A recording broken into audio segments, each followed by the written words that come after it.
We need a framework of productive policies for society that do not as something that suspend legal order, but as something that shows the coercive power of laws. Pandemics disrupt time and society. Respecting collective decisions, even if we disagree with the decisions themselves, is a significant way of what holds us together as a society. It is the people who introduce the final moral check on the state and give it legitimacy, while the state is acquiring policy expertise to deal with coordination problems befallen the people. I would like to quote former judge of UK Supreme Court, Jonathan Sumption. I quote, "Tradition of a responsible government based not just on law, but on convention, deliberation and restraint on the effective exercise of democracy." This is a statement. This as a statement, policy makers should be highly mindful of. In times like these, how we should be able to extract from a situation like this to build a better and a better social democracy.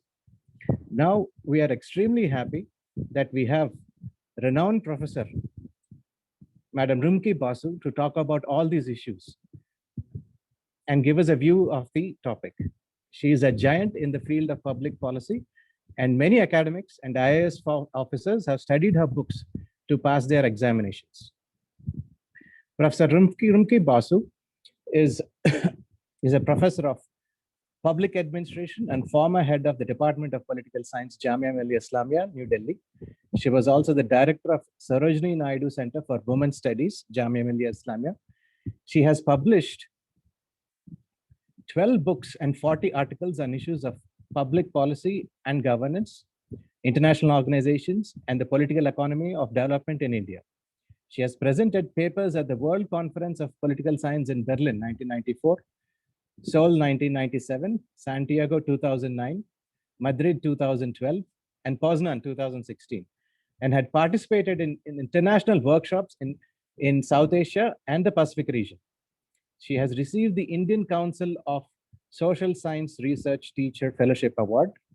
Her published works include Economic Liberalization and Poverty Alleviation, Social Sector Expenditures and Center-State Relations in the year 2000, Public Administration, Concepts and Theories, new edition, 2007, Globalization and the Changing Role of the State, edited 2008, Governance and Human Capital, the 21st Century Agenda, co-edited in 2011, Democracy and Good Governance, Reinventing the Public Service Delivery System in India, co-edited 2014, Governance in South Asia, 2016, Indian Administrative Structure, Performance and Reform, 2019.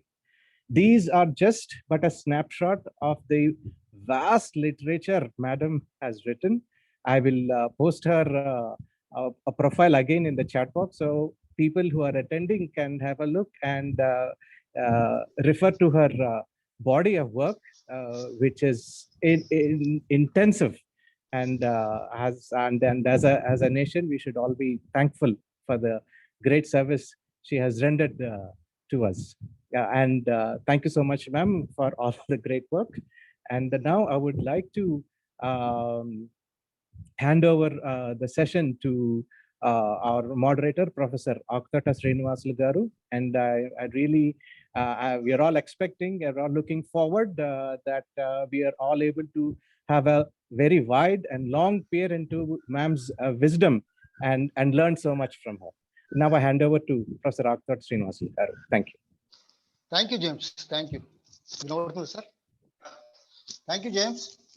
Telangana Jana Vedika Zoom online meeting ku vichesiనటువంటి పెద్దలు మిత్రులు అందరికీ సాయంకాలం నమస్కారాలు తెలియజేస్తూ ఇవాల్టి అంశము చాలా సమకాలీన అంశంగానే మనం భావిస్తున్నాం. ప్రధానంగా కోవిడ్-19 తదనంతర భారతదేశంలో ప్రజాస్వామ్యము ప్రభుత్వ విధానాలు సవాళ్ళు అనేటువంటి అంశం మీద ప్రొఫెసర్ రుమ్కి బాసు మేడం గారు వారు కీలక ఉపన్యాసము ఇవ్వనున్నారు. ప్రధానంగా దానికంటే ముందుగా మేడం మాట్లాడే కంటే ముందుగా ఒక 2 మాటలు ప్రపంచంలోనే ప్రధానంగా ఈ కోవిడ్ అనేటువంటిది ముందుగా చైనాలో వచ్చినప్పటికీ కూడా భారతదేశానికి గత సంవత్సరం మార్చి లోపల రావడం అనేటువంటి జరిగింది. అప్పటి నుండి ఇప్పటి వరకు ముఖ్యంగా భారతదేశంలో తీసుకున్నటువంటి ప్రధానమైనటువంటి ప్రభుత్వాలు, అటు కేంద్ర ప్రభుత్వం కానీ ఇటు రాష్ట్ర ప్రభుత్వాలు తీసుకున్నటువంటి చర్యలేంటి, ప్రధానంగా కోవిడ్ మీద ప్రభుత్వాలు ఏ రకమైనటువంటి తమ యొక్క విధానపరమైనటువంటి నిర్ణయాలను తీసుకున్నారనేటువంటి విషయంలో కనుక మనం చూసినట్లయితే ప్రధానంగా ఈ కోవిడ్కి సంబంధించినటువంటి విషయంలో ఆ మందులు కానీ మరి శానిటైజర్ కానీ ఇతరత్ర ఏవైనా కానీ వాటి విషయంలో జిఎస్టి అనేటువంటి పేరుతో పెద్ద ఎత్తున పన్నులు వసూలు చేయడం అనేటువంటిది ప్రధానంగా కనబడుతూ ఉంటే, ఇంకోవైపు 110 రూపాయలకు పెట్రోల్ ధరను విపరీతంగా పెంచుకుంటూ పోవడం అనేటువంటిది ఒక ప్రధానమైనటువంటి అంశంగా మనం చూడాలి ఇవాళ కోవిడ్ ఈ సమయం లోపల. అదేవిధంగా కోవిడ్ వచ్చినటువంటి పేషెంట్స్ ఎవరైతే ఉంటారో ప్రైవేటు హాస్పిటల్స్ ఏవైతే దేశంలో కానీ రాష్ట్రంలో కానీ లక్షలాది రూపాయలు ఫీజులు వసూలు చేసేసి వాళ్ళ యొక్క జీవితాలను పేదరికం వైపు నెట్టేసినటువంటి పరిస్థితి కూడా ప్రస్తుతం మనకు కనబడుతుంది. లక్షల రూపాయలు ఖర్చు పెట్టినా చాలా మంది చనిపోవడం అనేటువంటి జరిగింది. అదేవిధంగా ఈ మధ్య కాలంలో సుప్రీంకోర్టు ప్రధానమైనటువంటి తీర్పు కూడా ఇచ్చేసింది. ప్రభుత్వాలు నిర్లక్ష్యంగా వ్యవహరిస్తున్నాయి. కేంద్ర ప్రభుత్వం ప్రధానంగా సుప్రీంకోర్టు 4 లక్షల రూపాయలు చనిపోయినటువంటి కోవిడ్ బాధితులు ఎవరైతే ఉన్నారో, మరణించిన వాళ్ళు ఎవరైతే ఉన్నారో వారికి 4 లక్షల రూపాయల పరిహారాన్ని ఇవ్వాలని చెప్పేసి తక్షణమే దేశంలో ఉండేటువంటి చనిపోయిన వారిని సర్వే చేసేసి వారి యొక్క ఇంటింటికి పోయి వారి యొక్క లెక్కలు తీసుకొని వారికి అందివ్వాలనేటువంటి ఒక తీర్పు కూడా ఈ మధ్య కాలంలో రావడం అనేటువంటి జరిగింది. అంటే ప్రభుత్వాలు చేసేటువంటి పని ఏదైతే ఉందో ఇవాళ న్యాయస్థానాలు ప్రధానంగా వాళ్లకు చెప్పడం అనేటువంటి జరుగుతూ వస్తున్నటువంటి క్రమం. సరే, ఇది ఒకవైపు జరుగుతూ ఉంటే ప్రధానంగా గ్రామీణ ప్రాంతాల్లో కానీ పట్టణ ప్రాంతాల్లో కానీ ఒకప్పుడు మన తెలంగాణ రాష్ట్రంలో ఒకే రోజు సర్వే చేయించేసి ఇంటింటి సర్వే చేసేసి ఇలాగైతే లెక్కలు తీసామో అదే విధంగా ఒకే రోజులో ఇవాళ ఇంటింటి సర్వే చేయడం మూలాన గ్రామీణ ప్రాంతాల్లో కానీ పట్టణ ప్రాంతాల్లో ఎంతమంది ఈ కోవిడ్ కి గురయ్యారు, ఎంతమంది ఆ సేఫ్ సైడ్ లో ఉన్నారు, ఎంతమంది చనిపోయారు అనేటువంటి లెక్కలు కూడా మనం చూడడానికి అవకాశం ఉంది. ప్రధానంగా ఈ యొక్క కోవిడ్ సమయం లోపల నిరుద్యోగ సమస్య అనేటువంటిది విపరీతంగా పెరిగిపోయింది. ఉన్న ఉద్యోగాలు కోల్పోయారు. ప్రధానంగా వలస కార్మికులు అనేటువంటి వాళ్ళు ఆకలి చావులకు గురయ్యారని చెప్పడంలో కూడా ఏమాత్రం సందేహం లేదు. అయినప్పటికీ కేంద్ర ప్రభుత్వం ఆత్మ నిర్భర్ భారత్ అనేటువంటి ఒక పేరుతోని కేవలం ఉన్నత వర్గాలైనటువంటివి లేదా కాంట్రాక్ట్ లేదా కార్పొరేట్ సెక్టర్ కు అనుకూలంగానే వారి యొక్క ప్రభుత్వ నిర్ణయాలు తీసుకున్నారు తప్ప సామాన్య ప్రజలకు ఏ రకమైనటువంటి మేలు చేకూర్చేదిగా లేదు అనేటువంటిదే ఇంకొక ప్రధానమైనటువంటి అంశంగా మనం చెప్పుకుంటూనే, ముఖ్యంగా ప్రభుత్వాలు ఈ కోవిడ్ లోపల శానిటైజర్ పెట్టుకోవాలి, సోషల్ డిస్టెన్స్ పాటించాలి, మాస్కులు పెట్టుకోవాలని ఇంత చెప్తున్నప్పటికీ కూడా ప్రధానంగా ఈ మధ్య కాలంలో ఈ యొక్క సంవత్సరంన్నర కాలంలో దేశవ్యాప్తంగా అనేక ఉప ఎలక్షన్లను కూడా పెట్టినటువంటి ఘనత ఈ యొక్క కోవిడ్ టైంలో జరిగిందంటే ప్రభుత్వాల యొక్క నిర్లక్ష్యము ఏ విధంగా ఉంది అనేటువంటి దీన్ని బట్టి మనం అర్థం చేసుకోవచ్చు. ఈ మధ్య కాలంలోనే మన తెలంగాణ రాష్ట్రంలో కానీ ఆంధ్రప్రదేశ్ లో కానీ బై ఎలక్షన్లు కూడా జరిగినాయంటే దానివల్ల ముఖ్యమంత్రి గారే ఎఫెక్ట్ కావడం అనేటువంటిది కూడా చాలా స్పష్టంగా మనకు కళ్ళకు కనబడ్డటువంటి విషయం. సో ఎలక్షన్లు పెట్టడం కూడా అంటే ప్రభుత్వ విధానాల్లో ప్రభుత్వ నిర్ణయాల్లో ఒక భాగం కాబట్టి ఆత్మ నిర్భర్ భారత్ అనేటువంటిది కేవలం కొంతమంది వ్యక్తుల ప్రయోజనాలనే కాపాడింది తప్ప సామాన్య ప్రజల ప్రయోజనాలు కాపాడలేదని చెప్పుకుంటూనే ప్రభుత్వాలు అనేటువంటివి నిర్లక్ష్యంగా వ్యవహరిస్తున్నాయి. ముఖ్యంగా విద్య కానీ వైద్యాన్ని కానీ గాలికి వదిలేసి ప్రభుత్వాలు కేవలం పన్నుల వసూళ్ల మీదనే దృష్టి పెడుతున్నాయని తెలియజేసుకుంటూ COVID-19 తదనంతర భారతదేశంలో ప్రజాస్వామ్యము ప్రభుత్వ విధానాలు సవాళ్ళు అనేటువంటి అంశం పైన వారు ప్రొఫెసర్ రుమ్కి బాసు గారు వారు హెడ్ డిపార్ట్మెంట్ గా పొలిటికల్ సైన్స్ ఆఫ్ డిపార్ట్మెంట్ గా పనిచేశారు. గతంలో జామియా మిలియా యూనివర్సిటీ న్యూఢిల్లీలో వారు పనిచేశారు. వారు కీలకోపన్యాసం ఇవ్వన్నారు. వారిని మాట్లాడవలసిందిగా వారిని ఆహ్వానిస్తున్నాను. Madam, professor Rumki Basu madam. Madam online unmute. Hello. First of all, may I start? Yeah, madam, Is it please. okay? Yes, ma'am. Yes. First of all, I would like to thank the convener, Telangana Jana Vedika, for initiating this timely and relevant series of online video conferences, which gives professors like me and other public intellectuals from all over India an opportunity to present their views and interact with a wide audience, thanks to the rediscovered strengths of technology in the post-COVID-19 period. In fact, it is your infectious enthusiasm that made me decide to give the lecture in this forum today. Let me now move on to the theme of my lecture, Democracy and Public Policy Challenges in the Post-COVID-19 Era in India.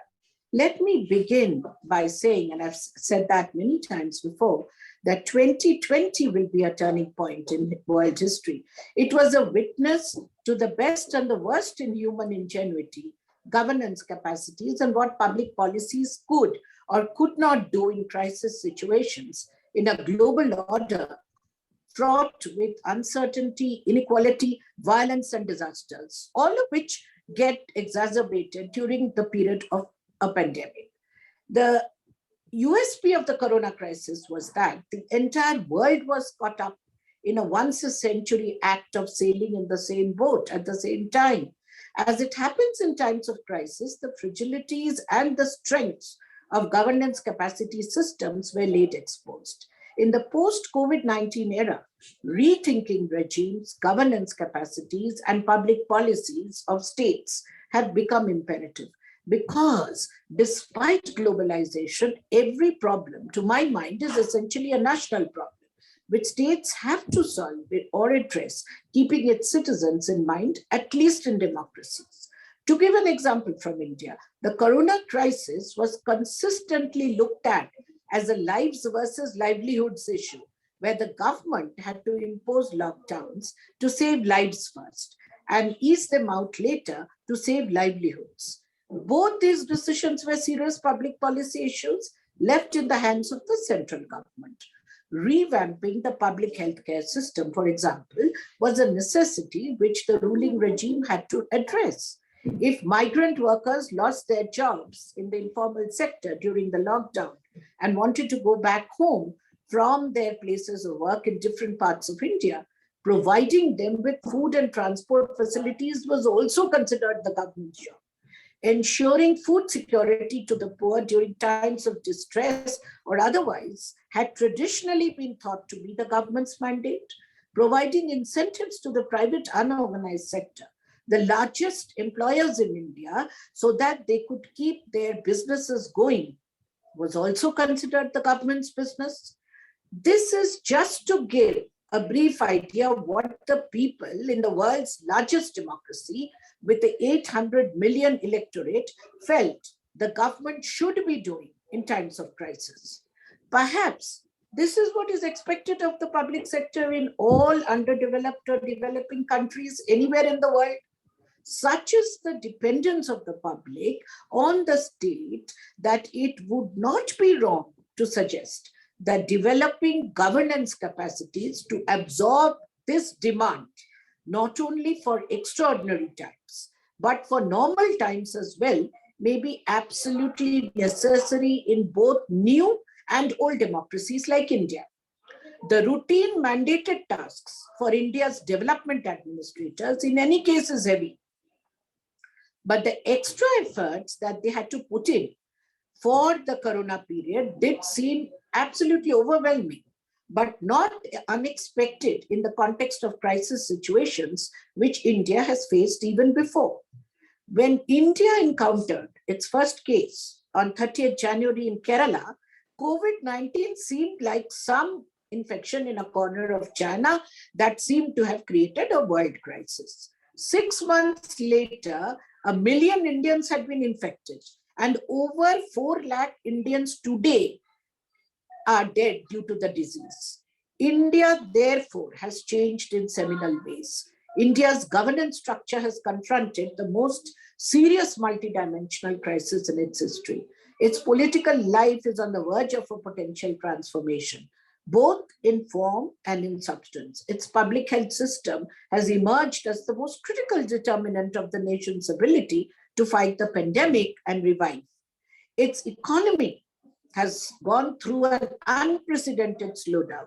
Its governing economic philosophy has shifted again to the primacy of state initiatives. Private companies have been forced to reconfigure their business. India's labor force has gone through a humongous tragedy, more severe than the scale of human migration experienced after the partition. India's poor have got poorer, and the middle class has seen opportunities shrink, jobs disappear, and incomes depleted. Professionals have had to reconfigure the very idea of what it is to work from home. Students have been forced to adapt to a new education system where the online mode is the new normal. You and I are also learning to live with webinars and not face-to-face seminars as we did in the university system before. As the world grapples with the coronavirus pandemic, it's still on, India had enforced, let me go back, the world's largest and most stringent lockdown from 25th March last year for almost 3 months with several other measures to contain the pandemic. It was during this period that the centrality of the Indian state in the world's largest democracy truly entered the collective consciousness of its 1.3 billion citizens as never before. COVID-19 impacted the way the democratic Indian government, the 28 Indian states, the private sector, and the citizens behaved, seminally changing public life as we know it today.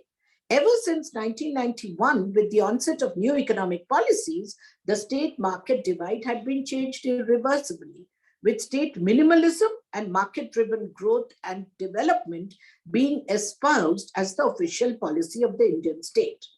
The days of administrative overreach and the philosophy of the welfare state seemed outdated in a globalized neoliberal era. Then, suddenly, or so it seemed, with the March 25 lockdown last year, everything changed in India and the state came to command the central heights again. COVID-19 was destined to place both the central and the state governments at the forefront of the response to the pandemic. Indian citizens were not looking to the private sector for any service they needed, be it food and essential supplies, medicines, healthcare, security, transportation, policing in lockdown zones, or even research for a new vaccine. For all of the real and impressive strengths of India's private initiatives since 1991 in raising India's growth rates, given the scale of at which this pandemic had to be handled, and that solutions had to be shown to deliver a certain universalism of outcomes, private action couldn't be a substitute for government action. Rarely has the Indian state been put to test for its resilience, integrity, efficiency, decision-making processes, and capabilities as it is being put to test now during the pandemic. The centrality of the state is most acutely reflected in the healthcare system. For example, people may have seceded from the realm of public services by turning to private services for health needs. But the pandemic has shown that no one can truly secede from the larger public health system. It's the web of the health ministry, state governments, government hospitals in each district, government doctors and healthcare personnel, which has provided the first line of response everywhere in India. The private sector has chipped in, but even the conditions under which it can do so have been determined by public health authorities. This expansive role of the state also required new ways of doing official work. From the Prime Minister holding video conferences with chief ministers to the cabinet secretary convening a meeting of all chief secretaries digitally, from rolling out the Arogya Setu app to track infections, to the deployment of officials from a range of departments for contact tracing, the state has had to adapt, embrace technology, divert its resources for the most urgent tasks at hand, and realign priorities.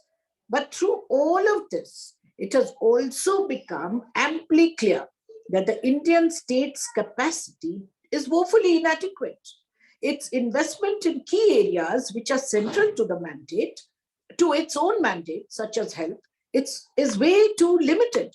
Its coercive apparatus has a tendency to go overboard, as was found during the enforcement of the lockdown. It is slow to respond to immediate needs of the most vulnerable citizens, migrant labor being the most frequent example, a recent example during the pandemic period. Having said that, I will now emphasize on some of the rediscovered strengths of the Indian state. One, the Indian state's coercive arms were found to be extraordinarily strong, efficient, and effective. Locking down an entire nation of India's size and population or diversity was no mean achievement. The lockdown was a testament to the fact that when the state wishes to implement something on a large scale, curtailing the liberty of citizens for any purpose, this time for preserving public health, then what can emerge is a revelation. With a clear directive from the center, in unison with the states, all departments and ministries, including the police, can deliver.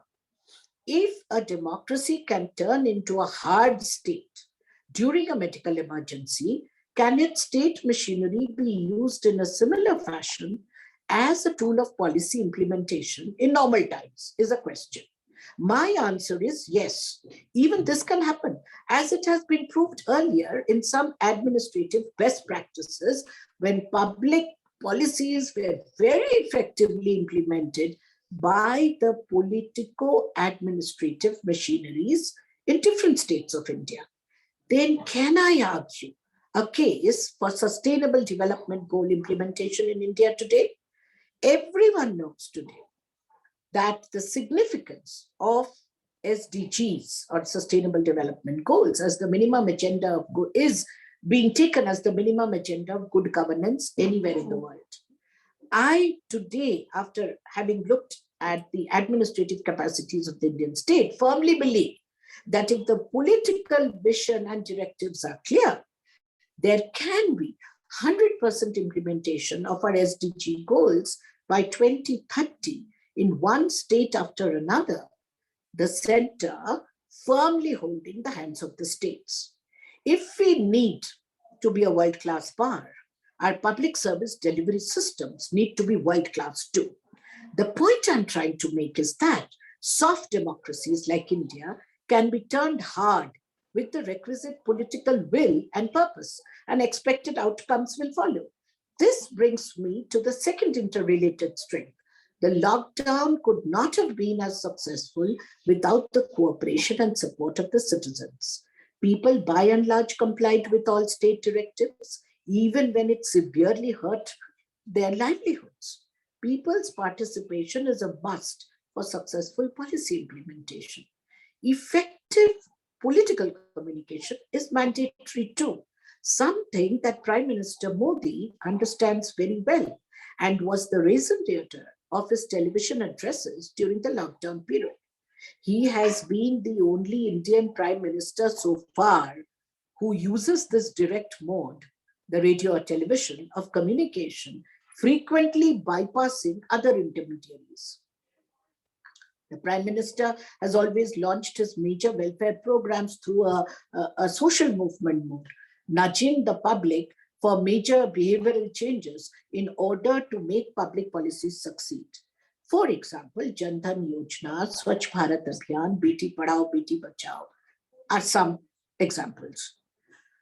However, and I stress this very clearly, it is naive to believe that electoral democracy per se can generate immediate economic payoffs or reductions in poverty, which will transform the lives of people. What it can do is to strengthen electoral accountability so that politicians have strong incentives to deliver public goods and services according to citizen needs.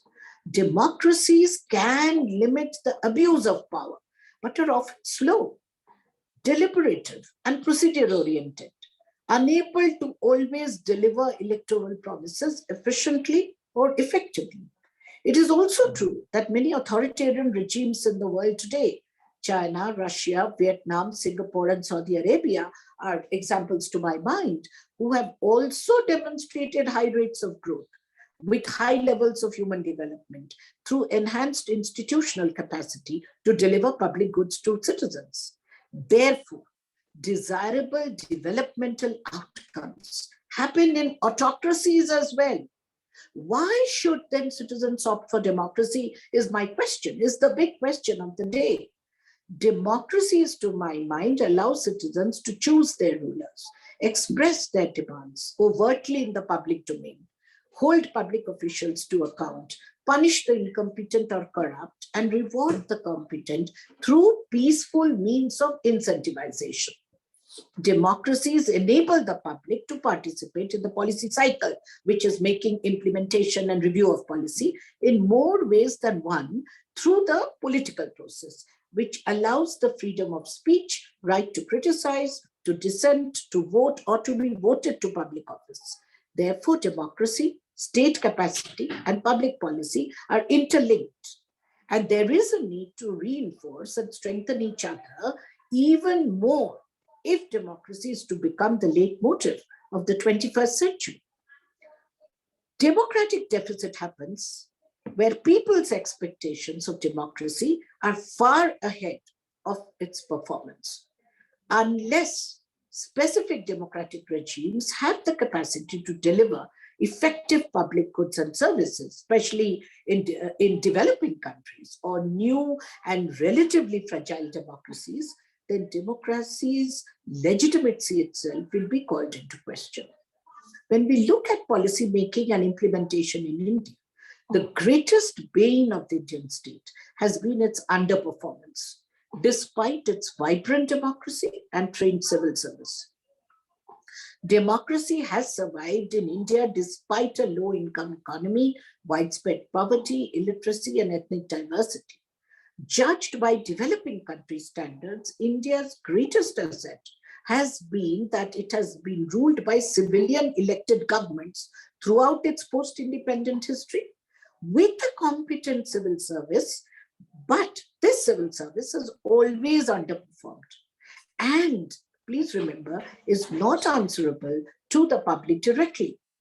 So unlocking India's potential and enabling its position in the global arena will require, above all, a strong visionary political leadership and a world-class civil service to manage a country of such continental proportions. Here, let me list out some of the public policy challenges India faces in the 21st century, not necessarily due to in the post-COVID era, but these are permanent issues and problems which India does face. Number one, climate change. Unless India cleans up its rivers, its forests, and switches to alternate sources of energy, millions of its citizens will be at risk. India, like all other developing countries, is still groping for an ideal environment development trade-off. Number two, human development. India is one of the fastest growing economies in the world, with a human development ranking which is poorer than some of its South Asian neighbors and even sub-Saharan Africa. It's 129 out of 189. Number three, infrastructure. India's health system, public transport, waste management, power and communication systems remain erratic and poor. Even in comparison with other developing countries, there's a need to rebuild a relationship of faith and trust between the state and the citizen. Given India's practice of democracy over the last 70 years, this can best be institutionalized through statutory citizen entitlements, enabling a demand for reasoned answers from the ruling regimes and the bureaucracy. Now let me move to examine federal practices today. Post-COVID-19, India's political system will be tested most particularly, and I say this with emphasis, in its major constitutional feature, the federal division of powers. It is also important to remember the context in which public policies are made in India. A democratic politico-administrative system means that the flow of information is open and that there is a constant feedback system where criticism from the public, political opposition, domain experts, and the media can be constantly included in the making, execution, and modification of policy. Democratic policy making offers scope for incrementalism, mid-course corrections, and scope for public opinion and feedback. In other words, democracy allows scope for change with continuity and vice versa. The government must see this as a strength and be open to criticism and inputs from all sources. For example, if the present ruling regime has been criticized for demonetization, responsibility for lower growth rates, shoddy GST implementation, the CAA and its role in creating societal fissures, failure to reignite the manufacturing sector to restart the growth momentum, or for the severity of the lockdown measures, etc., it should take all these criticisms in its stride. Constructive criticism helps to improve public policy in democracies. India has one of the sturdiest, and I maintain this, Right to Information Acts in the world, which is widely used by the public. However, a democratic system also, by its very nature, is slower and more deliberative. Finding quick solutions to structural issues, for example, remedying a weak health infrastructure very quickly is not going to be easy. The pandemic, to my mind, has amply demonstrated the need and benefit of center-state coordination in policy making and execution. There is a complex division of powers envisaged in the Constitution, and public health, for example, is under the jurisdiction of states. Broad guidelines to deal with a health emergency like COVID-19 can be framed at the center, but the power of implementation lies largely with state governments, which therefore will have room to innovate and execute. The broad contours of the Indian state that has emerged after India globalized in the 1990s did lead to high growth rates. The era of economic planning and the administrative state, which was a hallmark of Indian democracy, was during the 50 to 90 period, was too soon declared dead. India enjoyed rising growth rates, sufficient foreign exchange reserves, food security, and high rates of savings and investment till around 2018.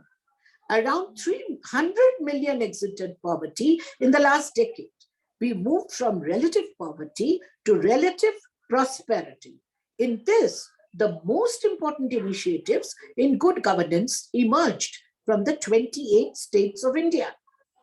Niti Aayog's mandate today is to oversee the implementation of SDGs, promote competitive and cooperative federalism among states and union territories. To this end, it prepares a SDG India Index, which has become a good test of how the states are doing in all the developmental parameters. SDG Index is a powerful tool which offers excellent possibilities for the states to identify priorities which demand action, facilitate peer learning, highlight data gaps, and promote healthy competition among states. For example, Kerala is not among the richest Indian states, but has demonstrated by example that citizen centricity is the key to good governance, and maintaining an efficient and effective public service delivery network is the raison d'etre of democratic administration. Kerala spends 6% of its SDP on health infrastructure. Other northern and western Indian states with more COVID-19 cases today lack the decentralized politico-administrative command structures, public health institutions, or effective public service delivery networks to handle doing. India's per capita expenditure on health is 1.8% of our GDP, with a meager $16 per capita, one of the lowest in the world. Despite apparent inequities regarding access to healthcare, it is known that Indian doctors and its private healthcare infrastructure are among the best in the world. One of our biggest achievements has been keeping the death rate in COVID-19 to one of the lowest in the world. Among states in India, Kerala stands out because of its superior administrative capacities, its long traditions of public education and healthcare through public action. Social trust makes things easier, even when the state has to mastermind logistics in a pandemic situation. The people's right to information was respected by the government, and the people trusted government information and data. There was no opacity in government functioning, and this immensely helped in community outreach, rigorous contact tracing, and mass quarantine measures. The three-tier public health system set up to deal with COVID-19 in Kerala, involving government hospitals, has now been emulated by other states and is the outcome of a more than 50-year legacy of spending on healthcare and education. All of these policy measures have shown outstanding outcomes. And this is government data that I'm quoting, Niti Aayog data that I'm quoting.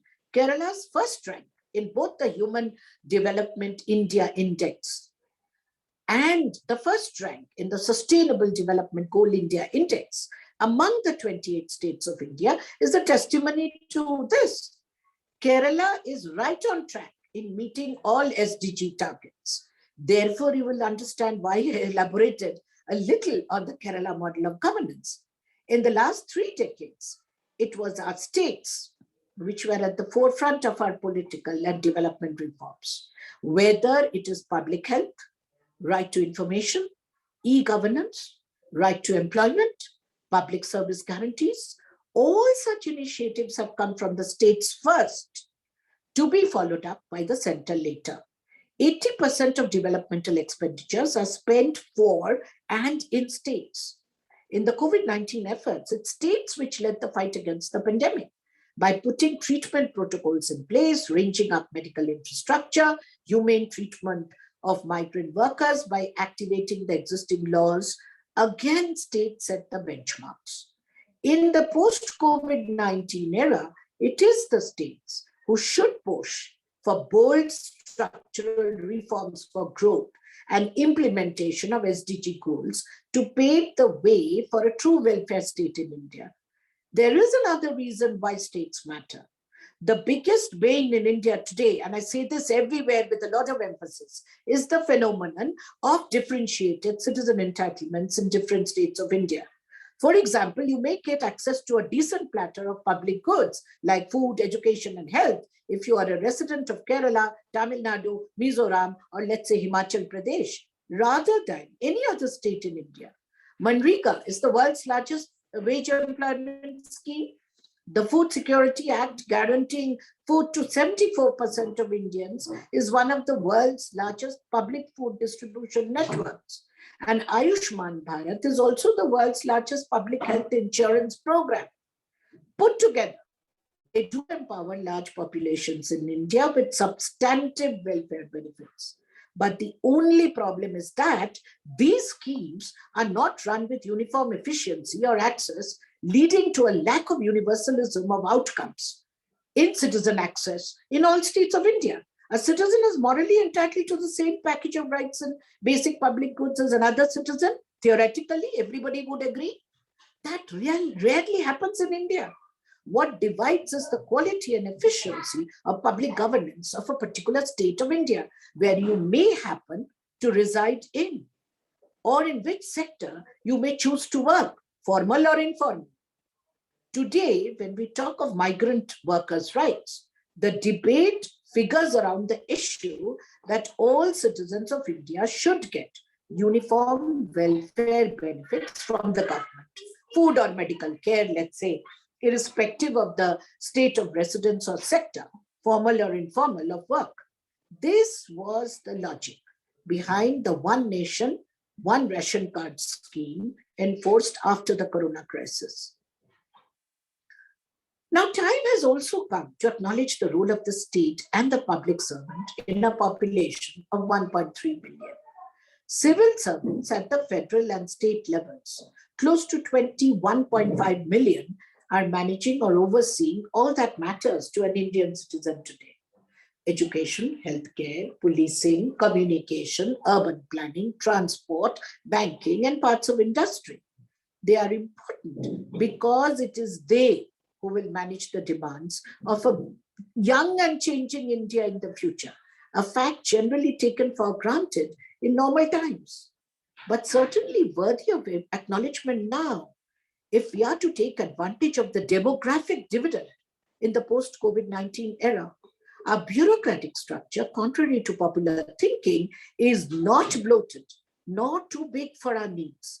India has only 1.6 governmental personnel for every 100 residents, compared to the much higher figures of 3.3 in South Africa, 3.9 in Mexico, 5.9 in Brazil, 7.2 in Germany, and 10 in UK.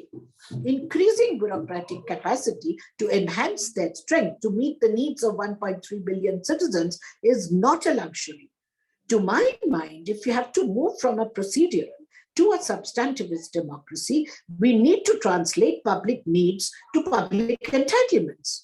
Better implementation of public policies require more competent public institutions, not less. We must understand who needs the Indian state. The hallmark of a well-governed state is what it does for its citizens by way of public goods, services, and utilities provided. In India, for example, it's the marginalized sections of society who primarily rely on citizen entitlements through public service delivery systems. Now, let us examine the welfare architecture of the Indian state.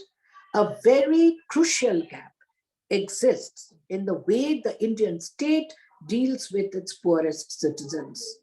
Interestingly, it was the Narendra Modi government which brought in the debate about how we need to deal with welfare through direct cash transfer to the poor, digitization of welfare benefits, to plug leakages, and the need for movements and campaigns to raise public awareness through public action.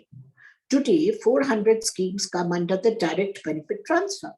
The Modi government should use these well through the Trinity approach, as they have spelled out, Jan Dhan, Aadhaar, and Mobile, to directly reach the beneficiaries and plug corruption and leakages. The Modi government's biggest mandate should now be to weave together a credible welfare architecture and execute it with efficiency and effectiveness in tandem with states so that it reaches every Indian citizen who needs it most. The state should not only be fair, it should be perceived to be fair. Narika, PDS, Right to Education, Ayushman Bharat, all of these are good initiatives. What is required is making employment generation the center of our political discourse now. In democracies, the poor and the marginalized have one key advantage: the power of the vote. The time has come to extend the right to work to urban areas, with municipal bodies being given the responsibility of providing 100 days' work to all those seeking it. Lastly, COVID-19 has highlighted the need for providing universal free healthcare. Universal insurance coverage is not enough. Raising the share of expenditure on healthcare to 3% of the GDP can ensure the right to health to all. A well-designed social protection architecture, to my mind, should not be seen as charity or financial profligacy. The pandemic has further reinforced the need for a welfare state. identification of beneficiaries is entirely possible through existing databases, which have really improved today. The databases of the government is hugely improved. Schemes such as NREGS, PDS, and a modest universal income transfer can drive growth by boosting demand, correcting market failures, improving credit access, and providing the income needed for people to invest in health and education. Contrary to popular imagination, India is not a poor state. We have enough public finances to take care of our citizens by devolving these welfare benefits to those who need them most. Let us say, creating a true welfare state in India for a target group, that is those who need public goods and services desperately, may not be more than, let's say, 300 to 400 million at a time. This would cost about 10% of our GDP in a given year. You know, today we have slowed down in our growth, like all other countries after the pandemic. But at one time, we were the fastest growing economy in the world before the pandemic. If we grow back again, then what is the direction in which our public policies should go? I'm absolutely certain that there is no worthier cause in democracies than moving towards the creation of a welfare architecture to ultimately build a viable welfare state for its citizens, to manage our vast human resources and truly reap the benefits of the projected demographic dividend, which comes but once in a nation's lifetime. We need to plan for our 500 million workforce. 90% of them are in the informal sector. Skill mapping of this workforce is extremely important. There will be workers needed for agriculture, for industry, and knowledge workers for the service sectors. Planning, skilling, and fitting our young mobile workforce in the economy with full respect to their skills and abilities, taking full care of their health and other workplace benefits, is the moral imperative of the Indian state in the post-COVID-19 era. In this context, the national education policy, which has been revised after 34 years, is a welcome step in the right direction, with a desired focus on critical thinking, experiential learning, integrated pedagogy, and inclusive digital education. The document is an exemplar of how public policy should be framed by factoring in voices of every single stakeholder at the center and the states. National education policy holds a lot of promise. And if implemented properly, and that is the big issue, will focus and reform holistically the most critical tenets of access, equity, infrastructure, governance, and learning in education, to bring the private sector and the informal sector, which employ 90% of our workforce, in the ambit of labor laws and welfare benefits, I think will be the biggest challenge of the Indian state. The Indian state has been a model employer, we all know that, but it employs only 2.7% of the workforce. There can be no true human resource planning or management if labor and welfare law compliance is not enforced on the private and informal sector, where it is needed most. Human resource planning begins with education, and therefore a new education policy was absolutely required in this critical juncture of the post-COVID-19 era. This brings me to the promise of bold structural reforms to regain India's growth momentum. I agree that land reforms are very, very important, and labor reforms are equally important. But let us not think that just bringing in new laws are an answer to every problem in Indian society. Indian statute books are overflowing with laws. There are at least 6,000 laws passed by the central and state governments. Only a fraction of them are possibly implemented or ever has been implemented in their true spirit. I'll give you an example. The migrant labor crisis, when it emerged, was considered one of the biggest crises in human migration in India last year. There is an Interstate Migrant Workmen Act, 1979, where registration, regulation of employment, and conditions of service is mandatory by employers. During the pandemic, it was found that very few states in India had voluntarily complied and implemented the welfare provisions of the law. In line with the recommendations of the Second National Commission on Labour, the Ministry of Labour has now taken steps for formulating 4 labour codes on wages, industrial relations, social security, welfare and occupational safety, health and working conditions by amalgamating, simplifying and rationalizing the relevant provisions of the existing central labor laws.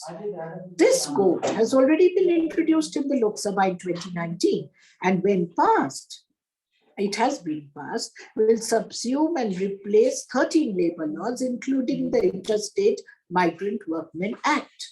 So you can't say there were no laws. It's just that these laws were never implemented by the informal sector. So formalizing the informal sector is the biggest imperative of the Indian state in the post-COVID-19 era. And that's the biggest challenge. When 90% of your workforce are in that sector, how do you ensure that they get justice? You have to go on trying to formalize the informal sector. That's the only way. Now, land is a state subject. I'm giving you another example. I was talking of labor. Land is a state subject. Of all the factors of production, the market for land is most distorted. Therefore, all changes have to come from the states. A catalyst for this change is increasing competition among states to attract investment. An essential requirement for a well-functioning land market is clear titling, which boosts the credit and sales market for land as well. It is over a decade since a national land record modernization project started. The center should handhold the states and back it with resources to conclusively clear India's titling mess.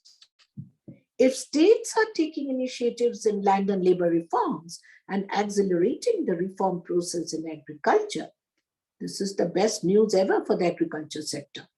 Bold reforms will also call for encouraging local production, build local brands, improving logistics, and lower energy costs for domestic companies. This will enable them to achieve economies of scale and technological sophistication for successfully competing in global markets, with huge impacts on the manufacturing sector.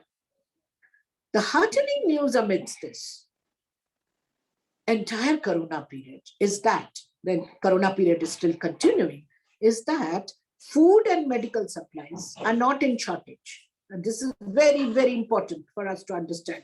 Livelihoods can be restored by initiating what I feel there could be many ways, but one way could be by initiating a massive public works program focusing on rural roads and housing, for example. This is one example I've given, which will provide a huge stimulus to the economy and revive growth. Self-reliance, we are talking a lot about it today, Atmanirbharta and so on. Self-reliance was the leitmotif of policies pursued in India in the 1950s, and the country industrialized quickly with least foreign aid. In fact, we were one of the developing countries which has developed with least foreign aid. In the next decade came the Green Revolution, which set the nation free from food imports. We need to identify sectors like that: mineral sector, health and pharma sector, our textile sector, and agricultural products, which can today be world class and can compete in the world market. Now let me come to China. In the post-corona world, the India-China comparison must be brought in when public policy challenges are the focus. China underwent some very bold reforms to make them the manufacturing powerhouse they are today, enabling them to grow at 10% for almost 3 decades, which is a world record. But today, let me tell you, their special economic zone-led growth model has been globally rejected as environmentally depletive and labor exploitative. Coupled with a complete lack of transparency, that is, you could see its responses in global fora, during the Corona period and its expansionist foreign policy, the authoritarian developmental model of China is far less attractive today than it used to be at one time. I think we need to learn no lessons from China's growth model. India can demonstrate that eco-friendly, labor-friendly, humane, and democratic growth is possible and can deliver a little slowly but surely. However, we can learn a few lessons from China's human development record. Just 40 years ago, China was at par with India in terms of income and life expectancy. By 2019, China had $9,770 compared to India's $2010 per capita. China's literacy is now 97%, and ours has just touched 74%. Its life expectancy, China's, is 77.6 years as against India's 69.2. China's biggest success lies in taming poverty. In 1987, more than 66% of its population was poor as against 49% of ours. Today, only 0.5% of Chinese are poor, and India's poverty headcount ratio is 21.2%. However, look at the similarities. Both nurture domestic industry, quality, size, scale, and adoption of cutting-edge technologies to enable global expansion. Therefore, the basic model of growth has been similar, emphasizing import substitution and self-reliance. China and India are the only two countries, and I emphasize this, which can survive import substitution even today. Their domestic markets are large enough to sustain their domestic production. Today, China and India are important icons of development through two different models. China is an authoritarian one-party state and India is a multi-party democracy.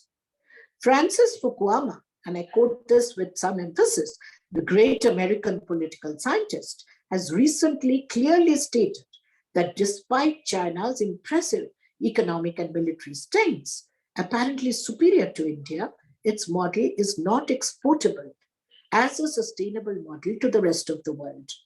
Both China and India will reach their goalposts, but India will go slower.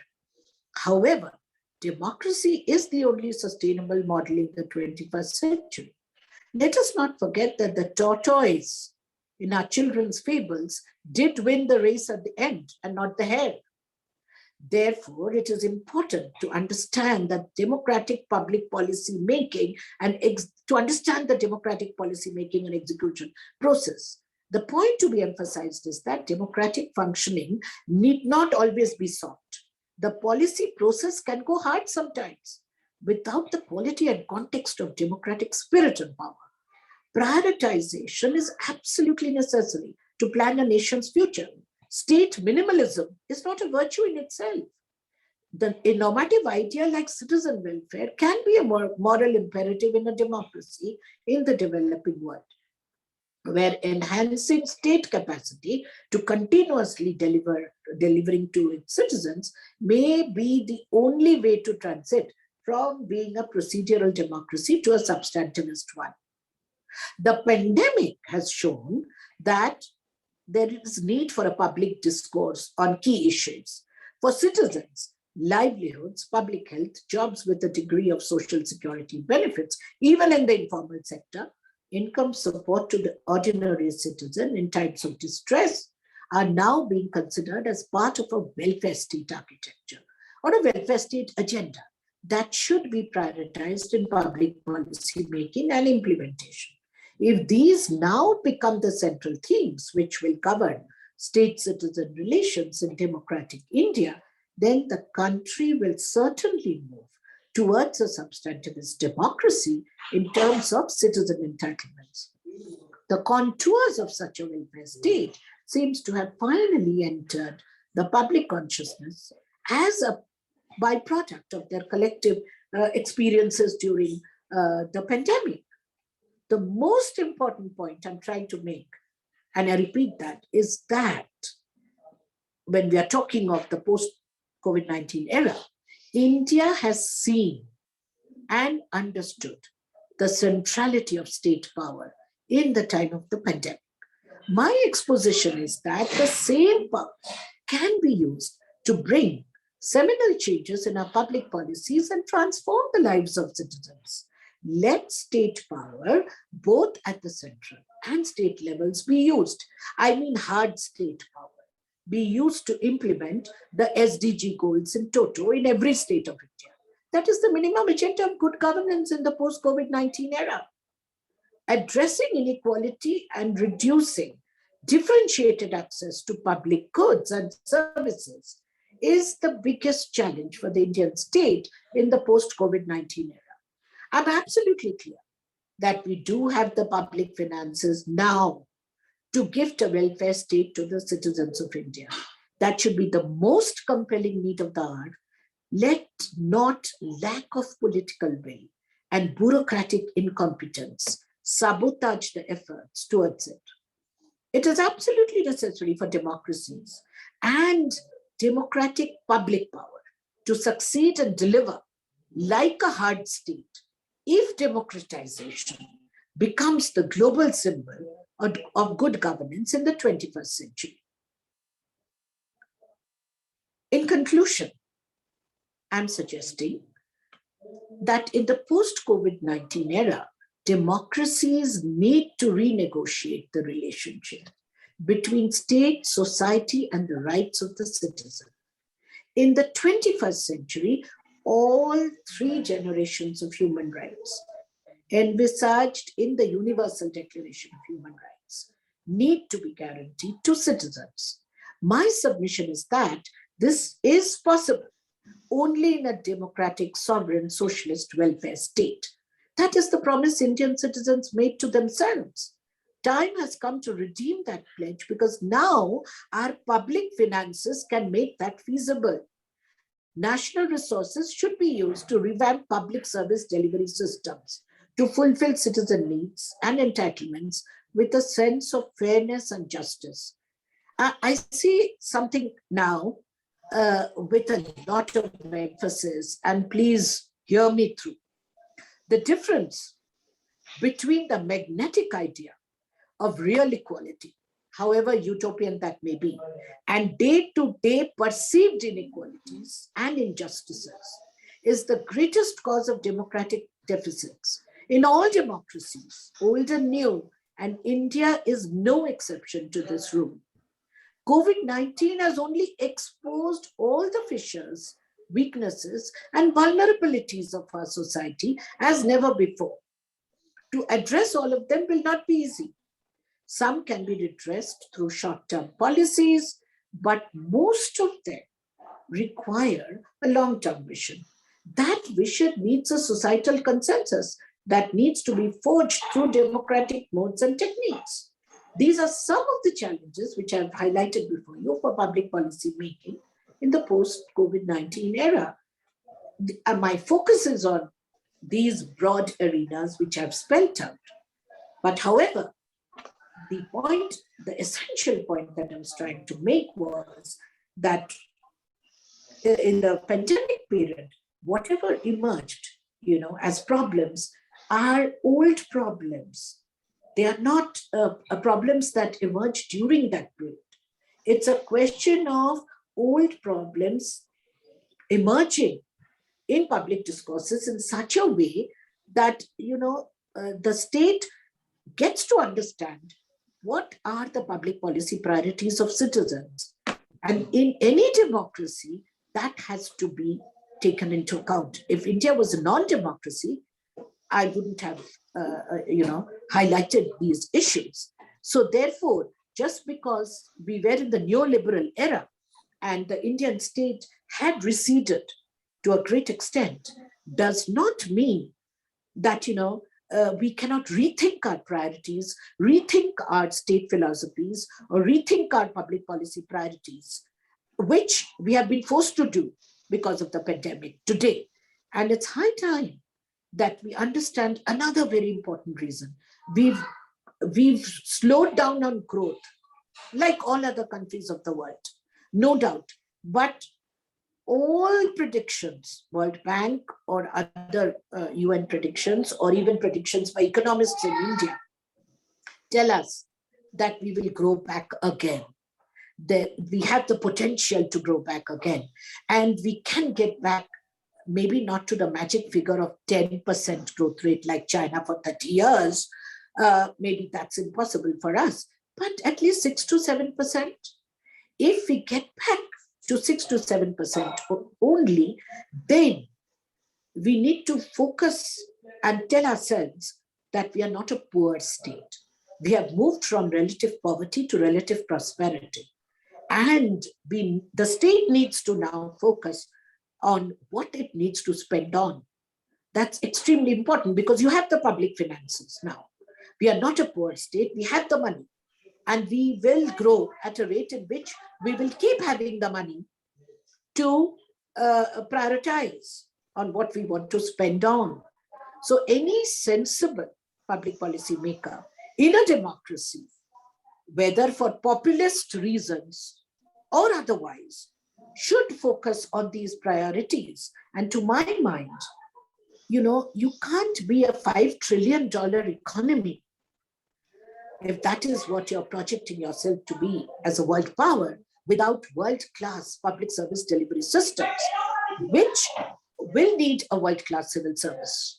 So therefore, revamping our public administration, our civil service is a necessity, contrary to certain kind of myths that we were being subjected to in the new public management era, that you need to debureaucratize, you need to cut down on your bureaucracy and so on. That's not required. We need, our public service systems need to grow, dictated by our new public policy priorities. So, we need to look at our civil service systems, revamp them, enhance their capacity to deliver. This is my prescription for the post-COVID-19 era. So I would like to thank the audience for their patient hearing, and Jana Vedika especially for giving me an opportunity to present my views before this august audience. Thank you so much, and thank you once again. Thank you very much. Thank you, madam. Thank you, madam. Thank you. Professor Rukmi Basu Madam garu సుమారుగా గంట ఒక నిమిషం సమయం పాటు వారు COVID-19 తదనంతర భారతదేశంలో ప్రజాస్వామ్యం, ప్రభుత్వ విధానాలు, సవాళ్ళు అనేటువంటి అంశం మీద వారు మాట్లాడుతూ చాలా లోతుగా విశ్లేషించడం జరిగింది. ముఖ్యంగా భారతదేశంలో 30 జనవరి రోజు కేరళలో రావడం అనేటువంటి జరిగిందనే విషయాన్ని చెప్పుకుంటూనే ఈ దేశంలో సుమారుగా 4 లక్షల మందిగా కోవిడ్ వలన చనిపోయారనేటువంటి విషయాన్ని చెప్తూనే ఈ యొక్క కోవిడ్ పీరియడ్ లో ప్రభుత్వ విధానాలు అనేటువంటి మార్పు చెందాయి, వలస కార్మికులు అనేటువంటి వాళ్ళు ఇబ్బంది పడ్డారనే విషయాన్ని చెప్పుకుంటూనే ప్రధానంగా వారు సస్టైనబుల్ డెవలప్మెంట్ గోల్స్ కు రీచ్ కావాలనేటువంటి విషయాన్ని వారు తెలియజెప్పారు. వారికి మా తెలంగాణ జనవేదిక తరఫున ప్రత్యేకమైనటువంటి ధన్యవాదాలు madam. Thank you madam. Thank you once again. Professor Sanjay Reddy sir, professor Sanjay Reddy sir, sir unmute yourself sir. Professor Sanjay Reddy గారు.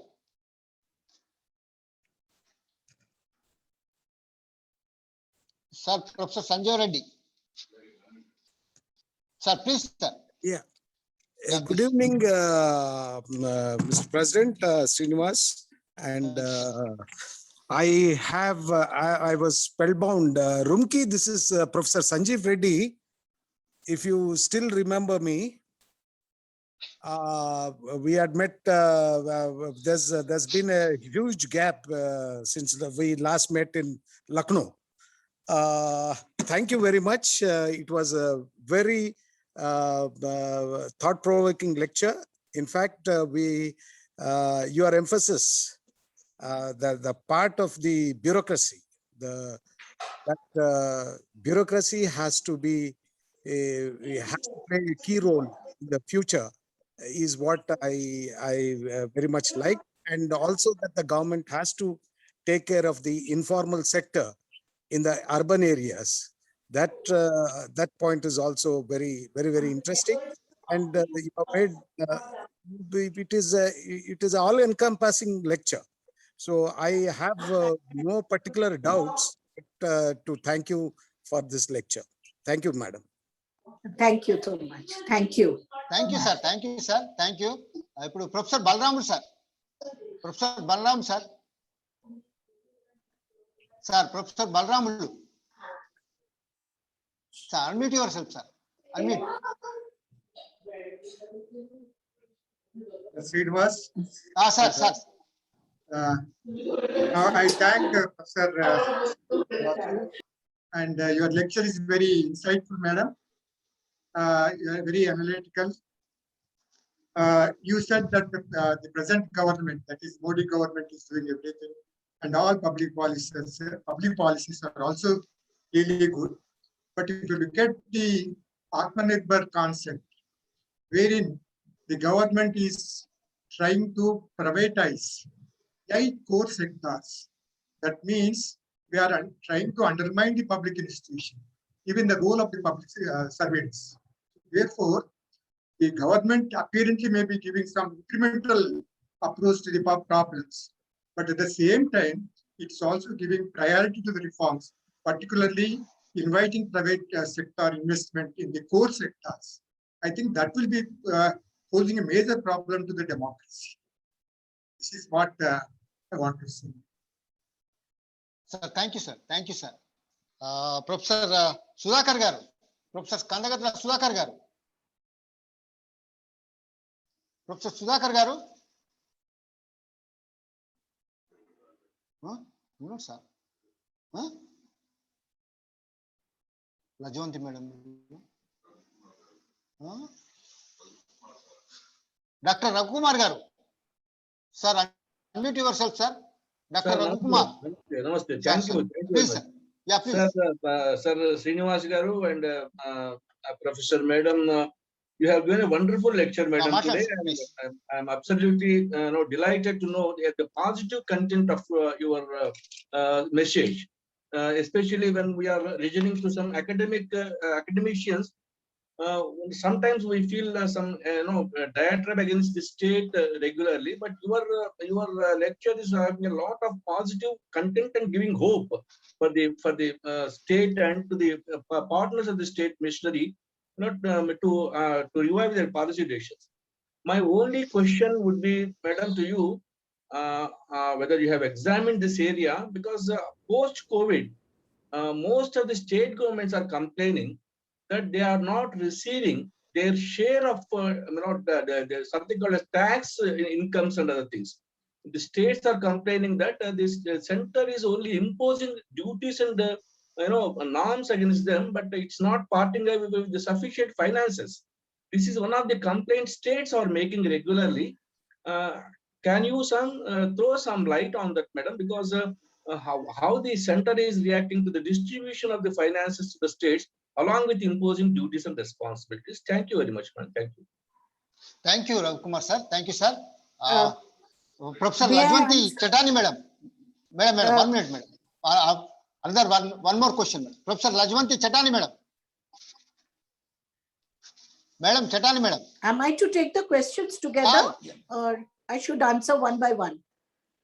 Okay, madam. Okay. No, you can answer 2-3 questions in a altogether, ma'am. It is up to you. If you want to answer one by one, it's okay. I see. You see, there is, earlier there were 2 ways in which transfer of funds took place from the center to the states. One was the mandatory, Finance Commission award, and the second one was through the Planning Commission. Now, as it happens now, the Planning Commission has been disbanded. So, for central government schemes, of course, money comes to the states, and there is a mandatory transfer of funds from center to the states through the Finance Commission award. Frankly, I think the latest Finance Commission award is quite generous. And, there has been a big transfer of resource, a big change in the award scheme today. And states definitely get what I considered a fair share of the overall resources that is transferred through the Finance Commission. Now, because there is no Planning Commission and because we have really changed the state market divide, what has happened is states are expected today under the new regime in the LPG era, and this has started since the LPG era earlier, not just today, that states have to they have to raise their own resources for development. And you can raise resources from the domestic market, you can raise resources through FDI, but the idea is that states are now truly in competition with each other to raise funds for their own development, which they used to earlier get only through the center, and they were not allowed to raise resources through the market. So therefore, the awards were final and the decisions of Planning Commission were final, which again the states definitely used to resent a lot even earlier. And every Finance Commission award or Planning Commission transfers were challenged as insufficient to their developmental needs. And every state would say that they would want to be in the backward states category to get more money. You see, the scenario today has completely changed. I believe the Finance Commission awards, which there has been a paradigm shift, and a major shift has taken place in terms of the money that they get from the Finance Commission, which to my mind seems to be fair. But for all other needs, the signal from the center is that states will have to raise their own resources. Now, let me tell you, COVID-19 was a medical emergency. And, no provision of the Constitution could be invoked for COVID-19. So the Disaster Management Act, the Epidemic Diseases Act, and these kind of acts were invoked. Public health is a state subject. So, the reality is the center kept giving directives and they would always say that public health is a state subject. So you will have to bear the brunt of the pandemic through your own resources and innovations.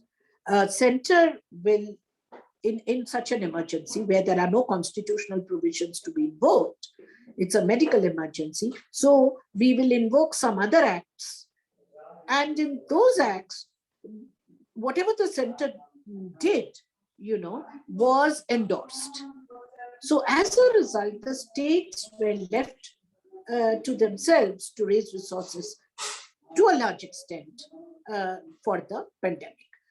So therefore, in the central state division of powers, I believe the latest thing that's happening is more and more items are being transferred to the concurrent list, which means that both the center and the states will be involved in the planning, execution of programs, and also raising of resources. So the era has changed. In the new liberal era, states sometimes feel lost that they're not getting that kind of help from the center as they used to get in the pre-91 era. That's a common issue these days. However, the very brief, let's say, collaboration that we saw in the COVID-19 era between the center and states did not, to my mind, last very long and will not last very long, even in the post-pandemic era. Politics will play its role, other issues will play their role, but on the whole, as I see it, center will have to do a lot of handholding of the states if SDG goals, which is considered the minimum agenda of good governance today, have to be implemented in toto by 2030, which is what the Indian government has signed on. It's a signatory to SDG being implemented by 2030. And as I see it, that is possible if India follows it becomes a hard state when it comes to policy implementation. Center and states can take on all these SDG goals, and more items can be added to the concurrent list, and therefore the hand-holding will be easier. That's how I look at it.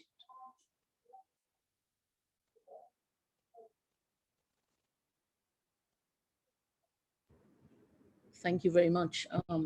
Thank you, Professor Basu, for this, what I thought was a rather content-filled lecture. Let me introduce myself. I'm Lajvanti. I teach at the Baroda University Department of Political Science, and I teach political theory.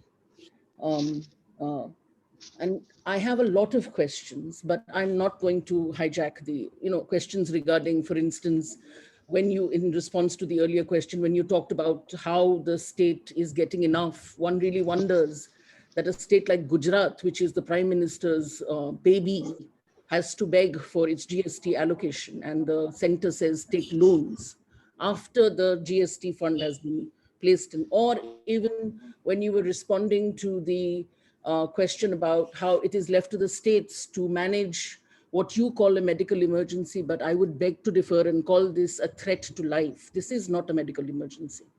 This is a straightforward threat to our lives. All right. So I beg to differ.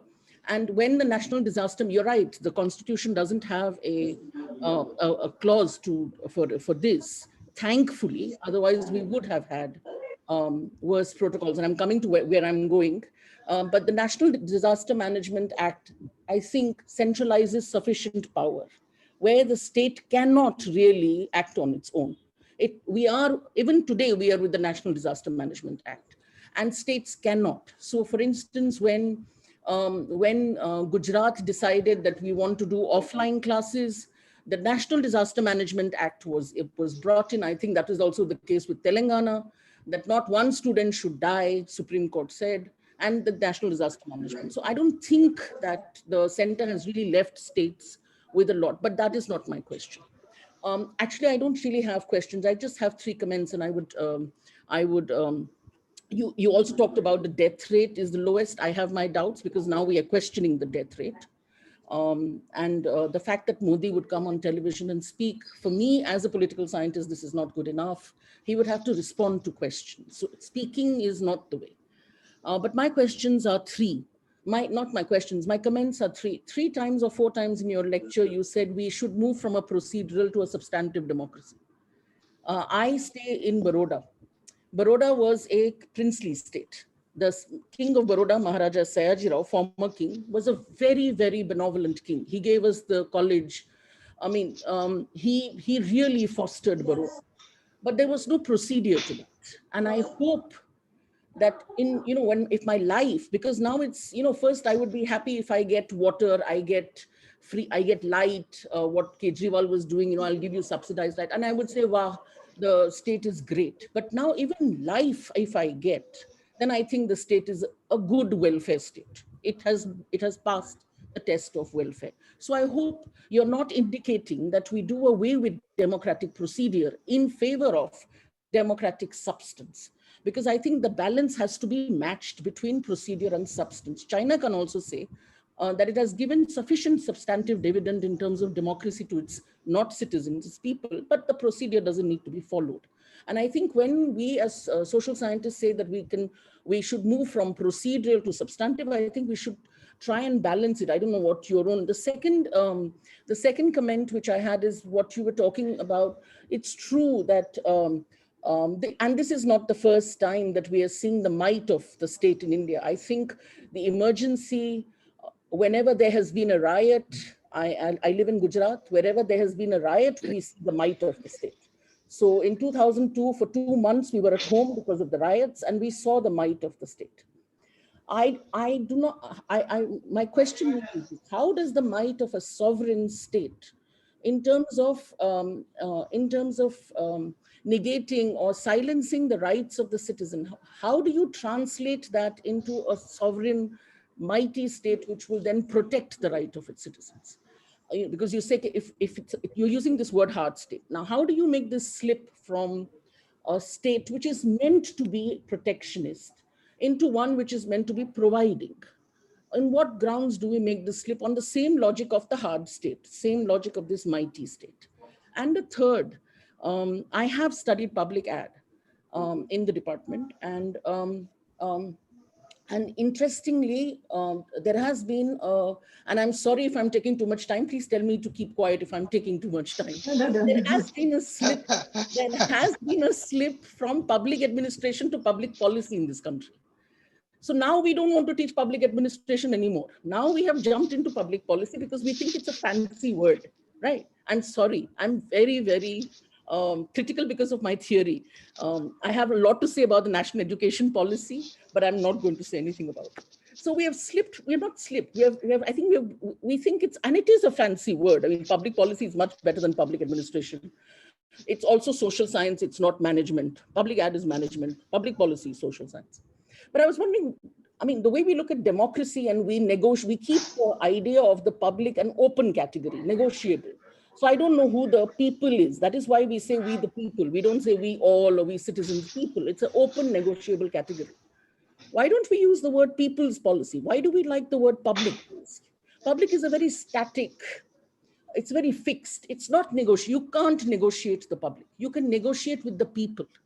So for instance, if you do give a Jan Dhan Yojana, I, as a teacher of the university, should not be eligible for it. But because you use the word public, I immediately say, hello, I'm part of the public. I also should be a beneficiary. It's very interesting that when we go for the vaccination, the certificate says beneficiaries ID. I just realized that I'm a beneficiary. All right. So I think, why don't we use the word people's policy? Rather than public, when we move from administration to policy, why didn't we also abandon the word public in favor of people? I'm sorry if I've taken too much time, and I'm sorry if I'm too critical, but I think this is what makes me what I am. Thank you, madam. Thank you. Thank you. Thank you. Yes. Should I respond to her? Madam, please. Yeah. I should respond to her. Yes. Thank you, ma'am.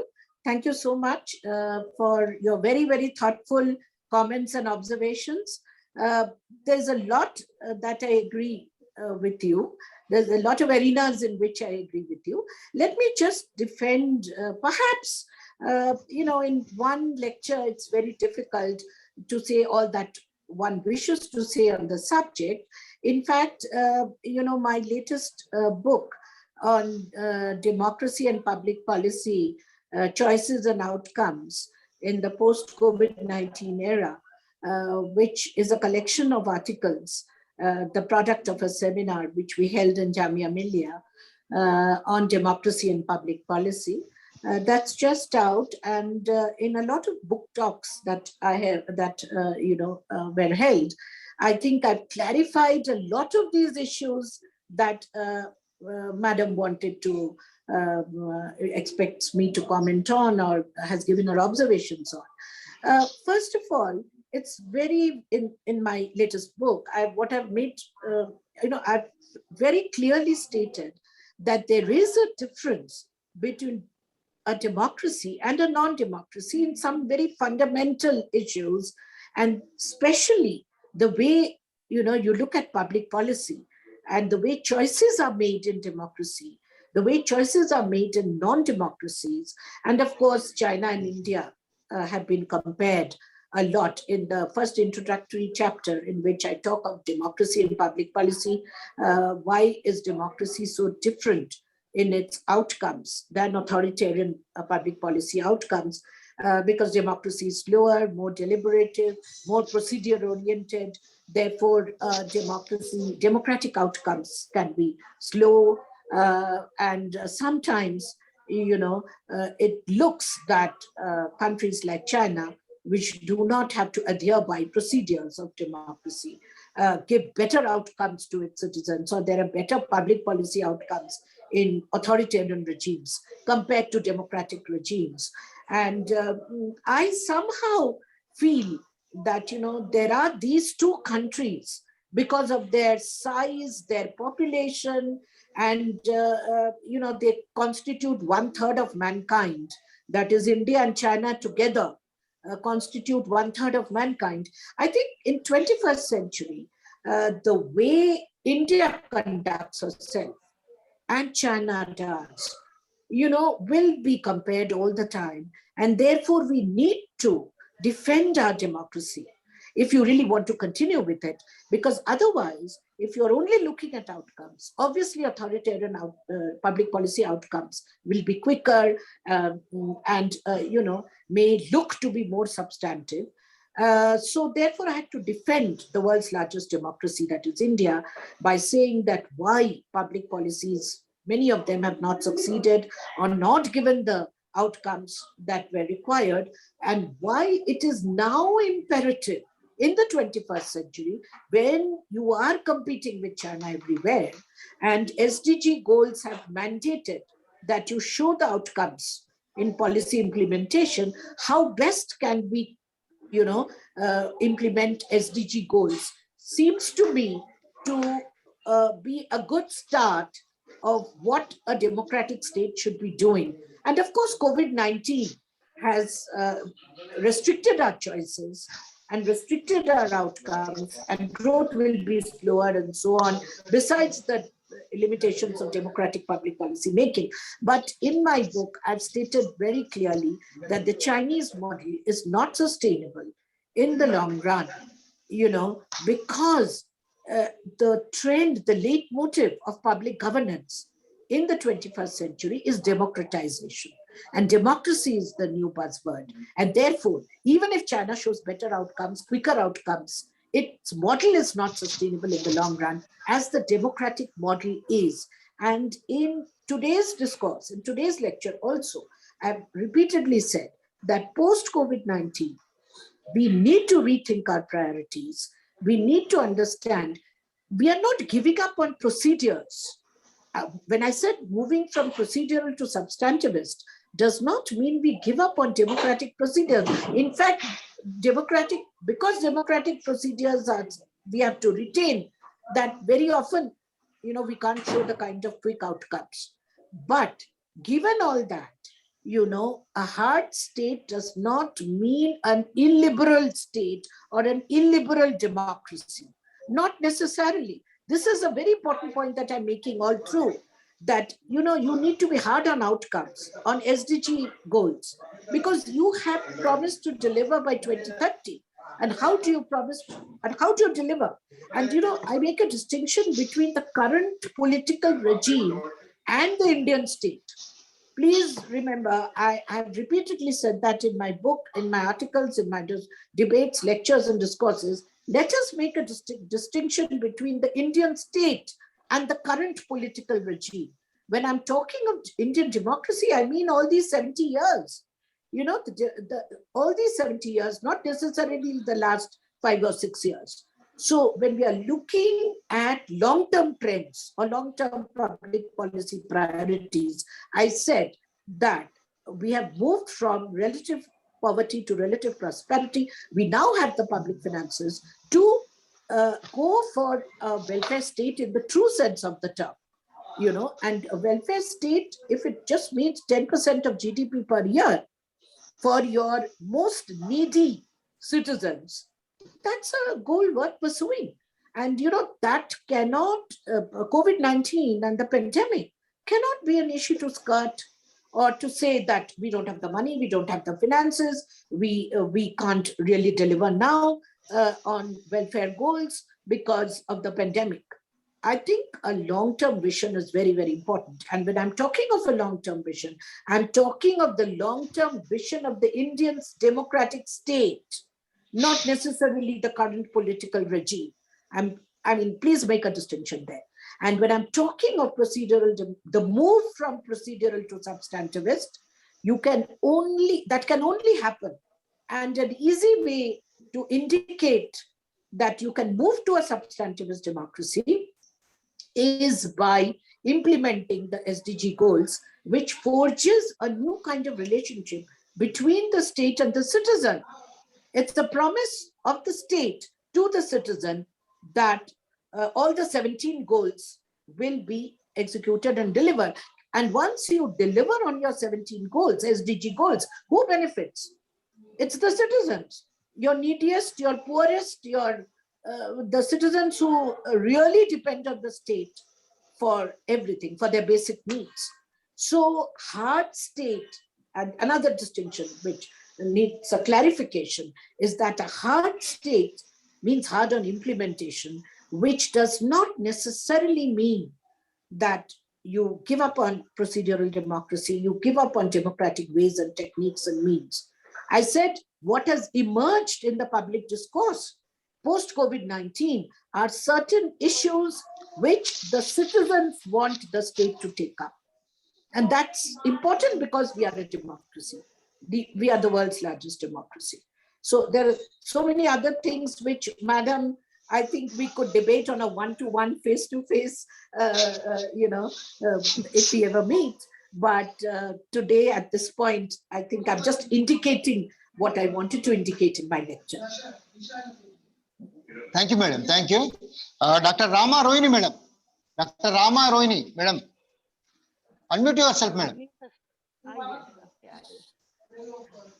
Good evening, ma'am, and thank you very much for a very, very enlightening question. Madam, your voice is low. A little louder, Rama. A little louder. I can't really hear you. Yeah, Yes. madam, please. Can you hear? Yes, yes. Can you hear me now?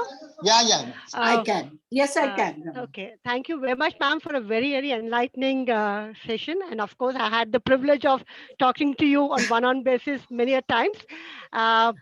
I am not in a position to question whatever, but I just, as you know me, as a public policy program service delivery evaluator over the years, ma'am, I only want your suggestions and your observations and whatever I'm saying. Ma'am, what I have seen on ground, it is not a district level that we have a pop challenge. The real challenge of implementation is when we go beyond districts. That is at block and village level. There's a very little being done for their capacities or very little being thought of their revamping. Ma'am, would you think of anything? You mean on those directions? revamping? You're talking At of the block- revamping the bureaucratic machinery there? Are you talking yes, of ma'am. the bureaucratic ma'am, that's machinery precise- revamping then? Yes, ma'am. At the beyond district level, because you also have block coordinators and other lower staff, which all part comes into the part of the bureaucratic setup itself. The real big challenge is there because there's a clear lack of understanding of the policies and the whatever we have made over the years. Do you are saying a bureaucratic revamp? I just wanted to understand, is that, does it encompass that? That's what is my, and yes, ma'am. Right. And secondly, right. also, I As just I wanted said, to, my focus has always been long-term and not necessarily restricted to any particular political regime, because I talk of the Indian state and the Indian democracy, which is far bigger and larger than a particular political regime. So having said that, you're quite correct, because recently in one of my talks where we debated Mission Karma Yogi and all the new capacity building efforts of the civil service, I did say that it's one thing to enhance the individual technological or working capacities of officers, mostly Group A and Group B officers, but 90% of the civil service or 90% of the public administration constitute C and D categories who never ever undergo training, where Mission Karma Yogi does not relate to them. And whatever problems we have at the bureaucracy is all systemic. I think individual officers can be brilliant. And of course, you're enhancing the technological capacities or enabling them to be more tech savvy and learning the latest tools is only to enhance individual capacities. But the entire bureaucratic machinery needs to be revamped, especially at the Group C and D levels, where obviously Mission Karma Yogi does not extend to them. There, I think, at that level, what has been generally observed in Indian administration all these years, if you study the administrative best practices, and I've said that repeatedly in many lectures, if you look at the administrative best practices in state after state, so much of it has been compiled by different ministries, especially DRPG, you would notice that the best implementation has been done with the push coming from the political regime, the political masters, or whatever you may call them, the synergy between the permanent and the non-permanent executive, the synergy between the political executive and the permanent executive, if that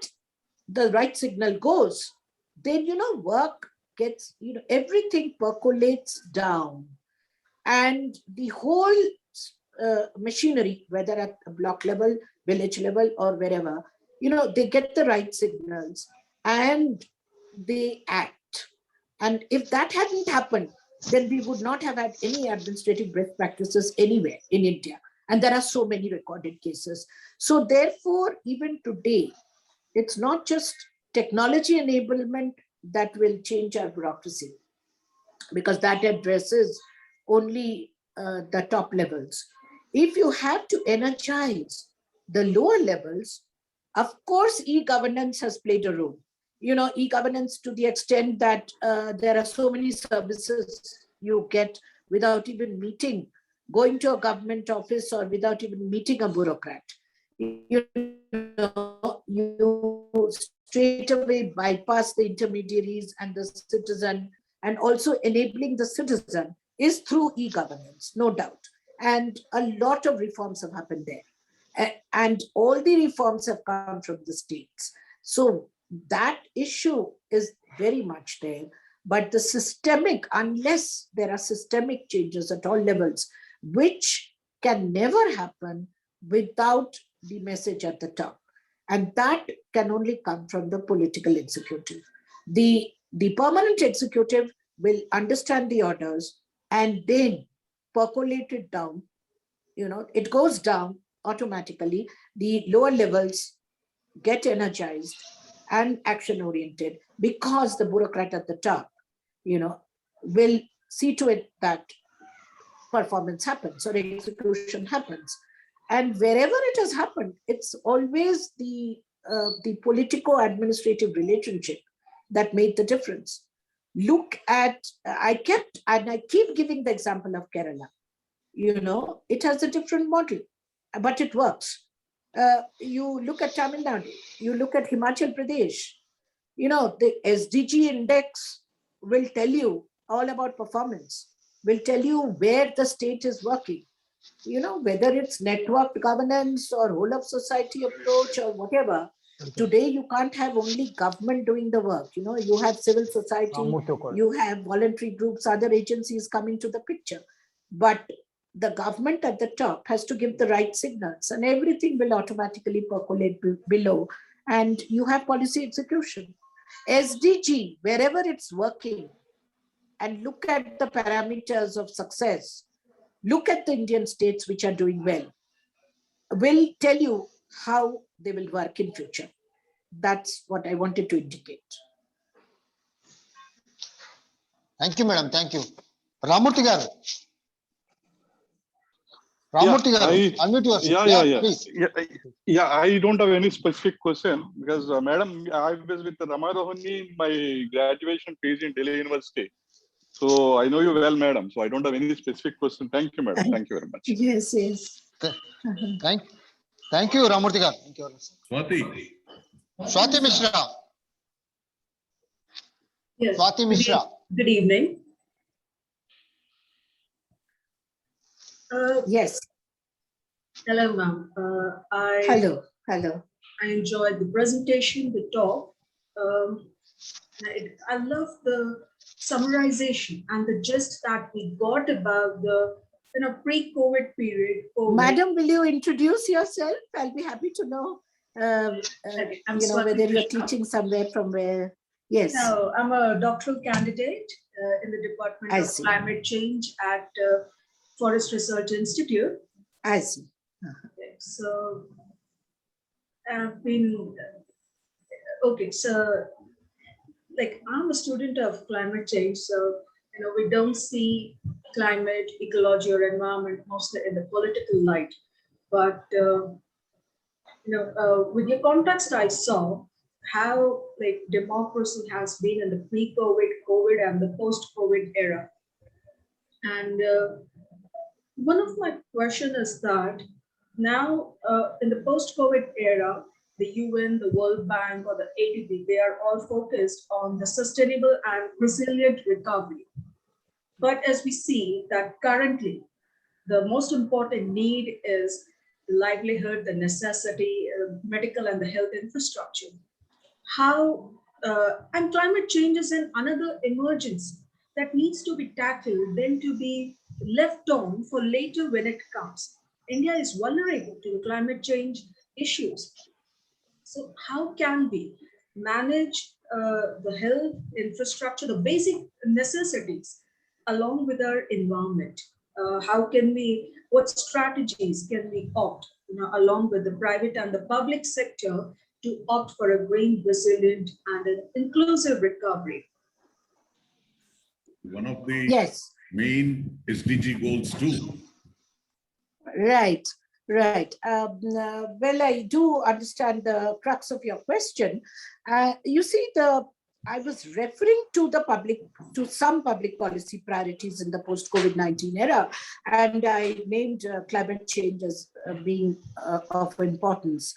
Of course, if you talk further prioritization, you can say health is most important and so on. Yes, since this was a health emergency, the first thing that the state needs to do is, I hinted that public health is a state subject under the Constitution, right? That, therefore, this emergency, medical emergency, which had no constitutional precedent at all, we had to invoke other laws. And the states were left to themselves saying that, look, public health is a state subject.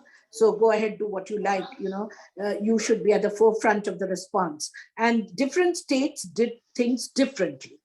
Now, in India, 28 states of India will always end up doing things differently. And therefore, I talked of differentiated citizen entitlements, which is the biggest problem in India today. There are so many problems I listed out in which differentiated state responses to even, let's say, differentiated state outcomes, public policy outcomes, to programs which are national programs, whether literacy or health missions or NARIGA.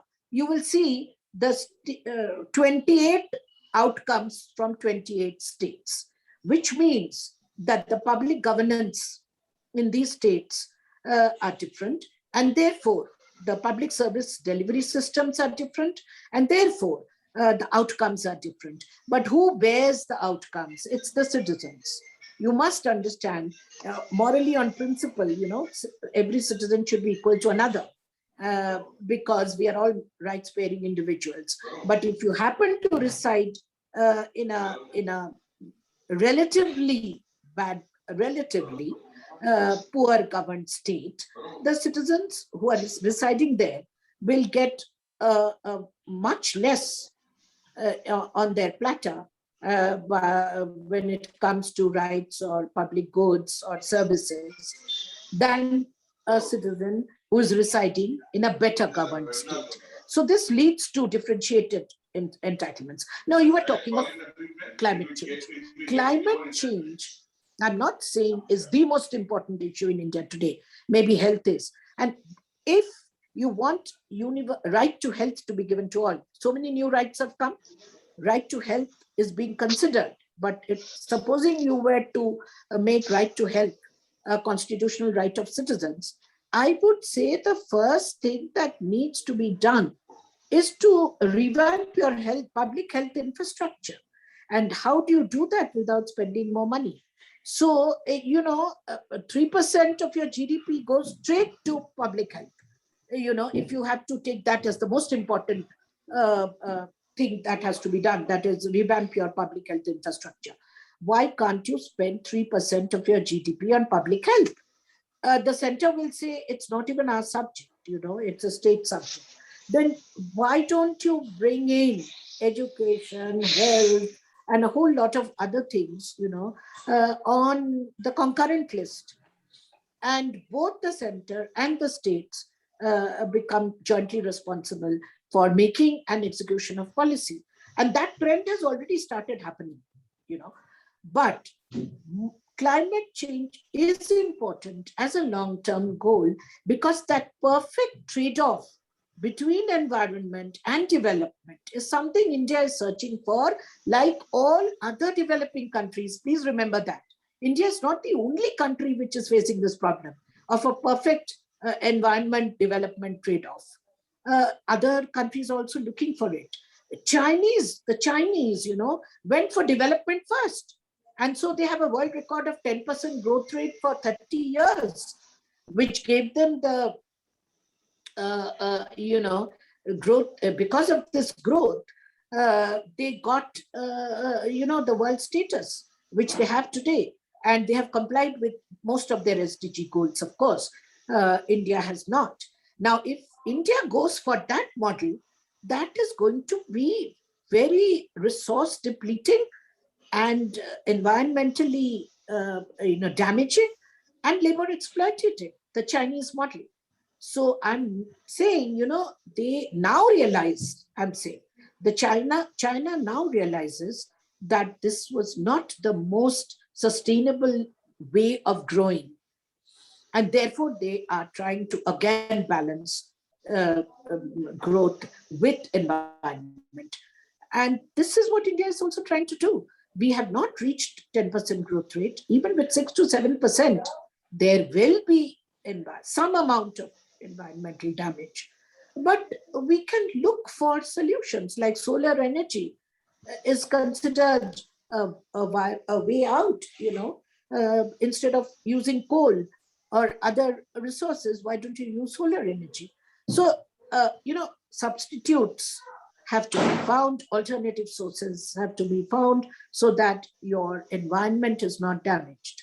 And there is no one model in the world, let me tell you, which can be applied as a standard model where you can have a high rate of growth without damaging the environment.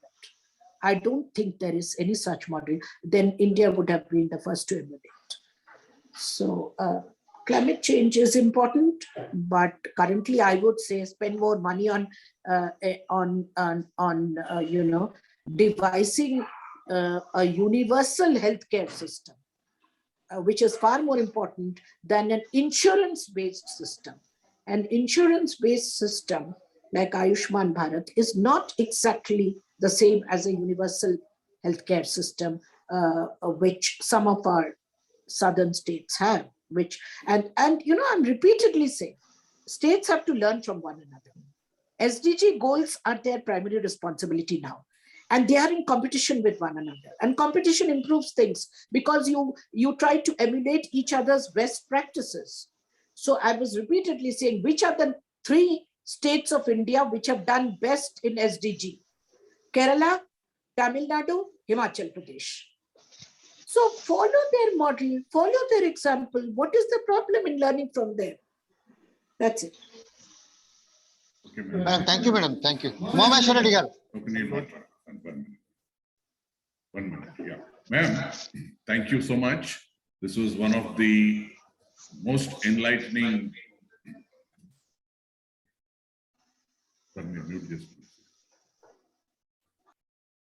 Most enlightening session we had.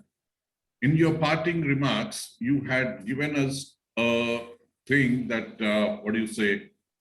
for an equitable society, we have to have an equitable democracy, we have to have a thing. But Telangana Jana Vedika, from the beginning, we are striving for an equitable society with the integration, trying for an integration of Marx, Gandhi, and Ambedkar. All of them fought for an equitable society. But in a society where we have so many billionaires who are ruling now, they are so powerful than the governments itself. How do you expect? Though you said it may be an utopian. No, it is not an utopian, it's a thought process. But how can you expect an equitable society in an unequal society where the billionaires are dominating the governments, they are dictating the policies of the government today? So number one. Number two, the other thing is you have been talking a lot of gender SGD goals. One of the most important goals is gender equality and women empowerment in the SDG.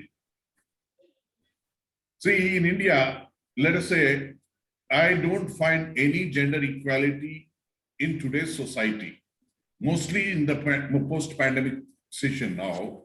And secondly, when we are talking about women empowerment politically, in the 73rd and 74th Amendment of the Constitution, local bodies, we have given 30% to, some states are, even Telangana is giving 50% empowerment to female leaders or female people. But the problem is, again, here the male fires the shots. The elected representative, who is a female, has no role to play in the society today. That is, how do we expect that these things change in the society, ma'am? Just enlighten us, please. Thank you. I see two major questions here. The first was regarding inequality, Yeah. which inevitably, every society, if barring, socialist, ex-socialist societies, perhaps, where the state, tried to control inequality in major ways, but again through coercive methods, because that is the major problem in the world today.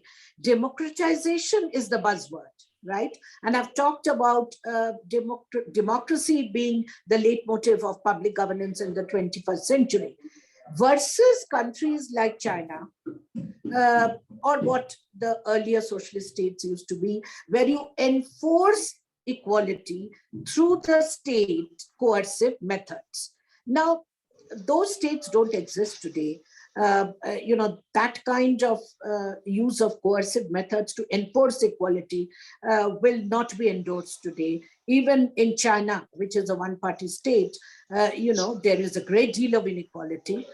They have what they call market socialism. So they did bring in the market from the 1980s, and they've grown by 10%, every year for 3 decades. There are as many billionaires and millionaires in China as in India, let me tell you. So, there's a great deal of inequality, even in those ex-socialist states with regimentation. They even now have that kind of regimentation and coercion to enforce their laws. And equality is something they talk about all the time, but in reality, there is no such equality, even in China. As for countries like India, in fact, the position that I've always taken, and I ended with that quote, that the difference between perfect equality, which is utopian, and perceived day-to-day inequalities, many of them emanating from state practices, is something that leads to democratic deficits. I still believe that a citizen must look at the state not only as being truly fair, but the state should be perceived to be fair. Its policies should be perceived to be egalitarian. That's very important. It's not as though in democracies you can enforce it through force. Coercive methods, if you cannot apply, you can never have real equality, or the kind of equality that was perceived in socialist states. It's very, very clear that inequality will remain, and inequality will be the biggest problem of the 21st century. Democracy will be the buzzword, democratization will continue, but inequality will still remain.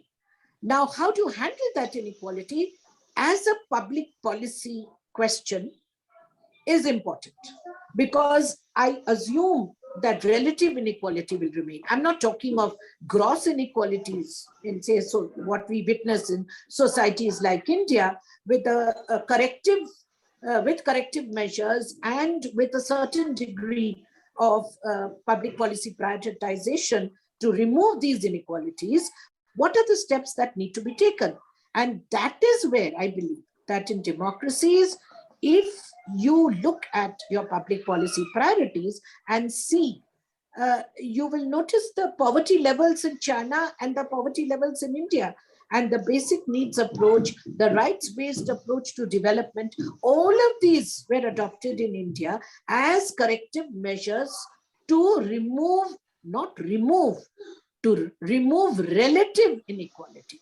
So if you have a credible welfare state architecture, what happens is that if there are 300 to 400, or let's say 500 million in your 1.3 billion population, whose needs are basic and they cannot take care of it themselves for whatever the reason, they are below the poverty line, their needs have to be taken care of by a credible welfare state.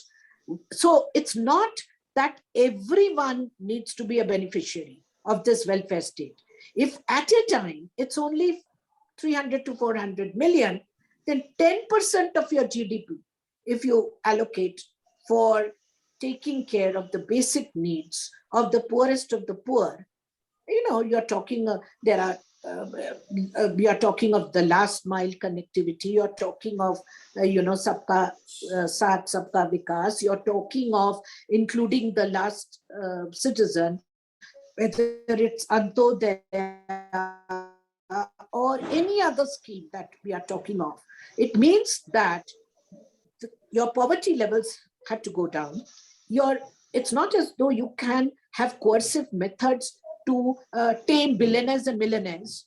Even if they exist, it's okay. You can't do much about it if they pay their taxes. You need a taxation program which makes them pay for that extra wealth that they had. So as good citizens, you need a progressive taxation program. Yes, let them pay for being rich. But what do you do as the state then? It can't be laissez-faire. You let billionaires do what they like, the private sector do what they like. Your state market divide is such that the market takes over. The state backslides and does nothing. You have the money to take care of the poorest of the poor. And that is why I said a welfare state does not mean taking care of everyone simultaneously at a time. If it is just a fraction of the poor or fraction of those who are living below the poverty line that needs prioritization, that's entirely possible with the public finances we have now. And why can't the state be a hard state and implement the SDG goals and see the impact on citizens, see the impact on poverty, hunger, sanitation? Gender equality was the other issue that you took up. When you have 30 to 35% of women in the workforce and a dwindling figure, and most of them in the informal sector, what kind of economic empowerment of women are you talking about? Gender empowerment everywhere in the world, we know, it's all about economic empowerment.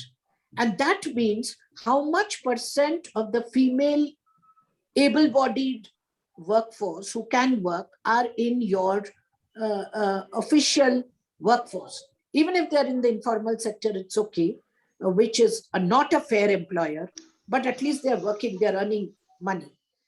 The government has been very fair. In public employment, there is no gender inequality.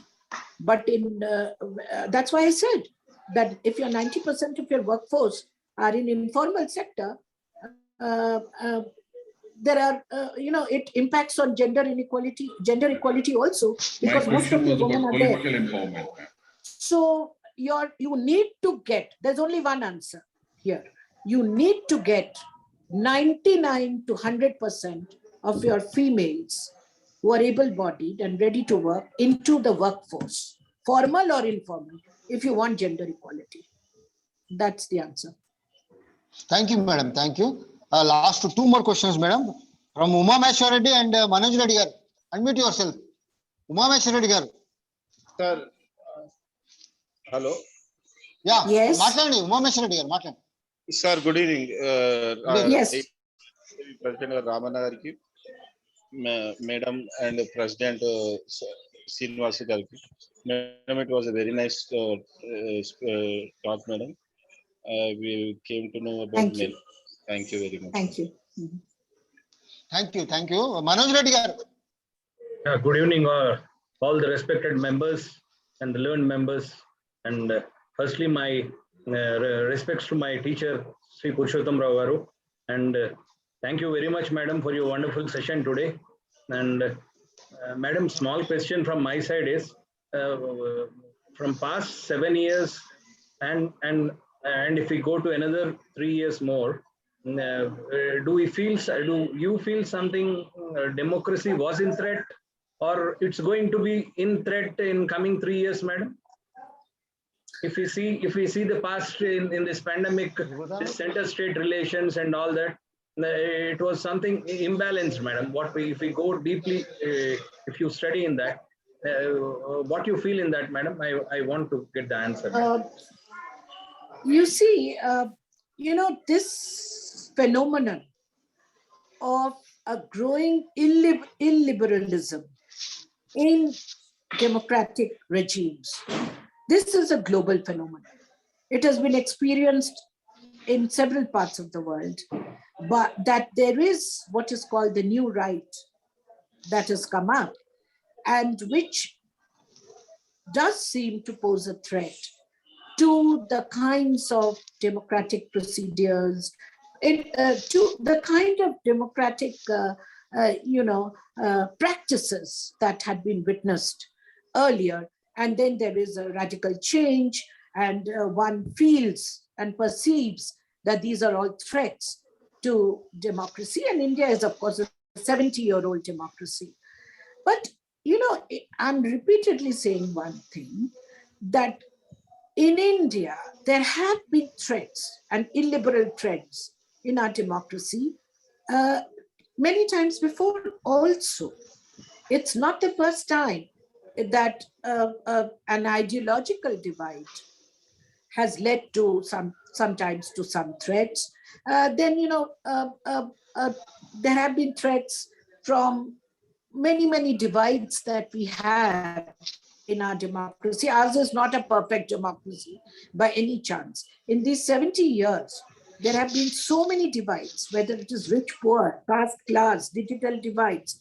As I said, citizen entitlements are also differentiated. Then there is race, there is caste, there is class, there is clan, there is language. So you see, India is a divided democracy. Let's not pretend that we are a very homogeneous society. We are not a homogeneous society, but the beauty of our democracy did lie in the fact that we tried to accommodate a huge amount of diversity constitutionally by giving our citizens equal rights. We were a secular democracy, which did say that all citizens are equal in rights. And therefore, certain procedures, electoral procedures, or procedures regarding, some civil and constitutional rights, some civil political rights, etc. These procedures were strictly maintained. Now, when you see changes in political practices, when you see changes in political procedures, when you see changes in electoral procedures, or citizen rights being curbed in any way, or redefining of political dissent, redefining in which you can express yourself. So let's say some limitations on your civil and political rights, then obviously you perceive a threat. But if you look at the threats only, you will get a one-sided picture. If you look at the way these threats, are being challenged by civil society, individuals, political parties, the media, you will understand that definitely there are ways in which these threats are being challenged also. And of course, if you look at the role of the judiciary in India, even if media can be silenced to a great extent, I don't think there have been that much an attack on the media. Judiciary has stood by, by the Indian citizen as never before. So therefore, whenever these threats happen, you must understand that the government of the day ultimately has to face the public in elections. And you will see, if you wait and patiently observe, you cannot pass a judgment on, let's say, democracy has died or individual rights have been curtailed and cut. There are threats, but look at the positive side also of how these threats are being handled or are being challenged, and what the Supreme Court's role has been or the media's role has been throughout these years. So let's wait for the judgment of the people. And wherever there is, in Indian democracy, please do not forget that we have a multi-party system and we have an electoral procedure. And ultimately, every government has to face the people every 5 years, whether it's the center or the states. And diversity will be the leitmotif to my mind, or democracy will be the leitmotif to my mind of Indian democracy also in the future. So I am positive, I am optimistic that illiberal trends can come and go, but that does not mean the death of democracy in India at all. Thank you, madam. Thank you. Thank you. Thank you, madam. James. James, you have. Yeah. Thank you so much, ma'am. It was a very expansive lecture. You have given us deep insights into almost all of the main policy features that are facing the country today, and also the complexity of policy making and the intersection of state state bureaucracy and society, people, and it's all about and how it all evolves. Thank you so much, ma'am. We really enjoyed it. I don't have a question, but I have a comment. I think, I mean, especially on the MSME sector, I think that not just this government, but previous governments also have spoken, keep speaking a lot about it. Their rhetoric seems to be, very high about it. But when it comes to protecting it and giving it support, they have always been found lacking. And this is the key sector. I feel, that should be given a real thrust. And this has always been found lacking. And yes, I agree. At the end of the day, we often say that agriculture has always been, agriculture is essentially a private activity, and it is a private sector activity. If you don't give the subsidies, what happens? This has been a major issue today, when all these farmers' agitations going on, whether agriculture should be considered as a private sector activity completely and the farmers should be left to themselves, or some kind of subsidies are needed. Similarly, in the last 30 years, in the new liberal era, if one sector has done the best in India in every way, it is the service sector. So we do see a transition from agriculture to industry to service sector, but it's often said that maybe the manufacturing sector, which is the weakest in India today, will straight away jump from agriculture to the knowledge economy, in which the service sector will do the best or will contribute to the GDP the most. Somehow or the other, the manufacturing sector never did get subsidies except during the closed regime period. An import substitution was the major policy, and we did not allow any competition. So if you have a closed economy, the manufacturing sector automatically gets protection, as we did earlier, give protection to the manufacturing sector. That is, domestic industry got the subsidies and the protection from the government from 1950 to 1990. After that, since we opened up and the LPG era started, somehow, they had to face competition. And today, the state market divide being what it is, and less of state subsidies being the new mantra, the sector which has suffered the most, I would say, is the manufacturing sector, because the hand-holding that the state was doing to protect them from foreign competition, foreign investment, any kind of, competition, because we were not globalized, that protection has gone.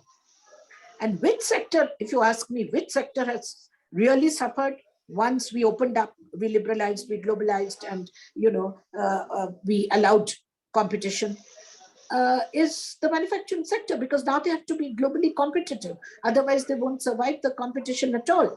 We don't manufacture only for domestic markets. We are manufacturing for global markets as well, and they're not being able to compete.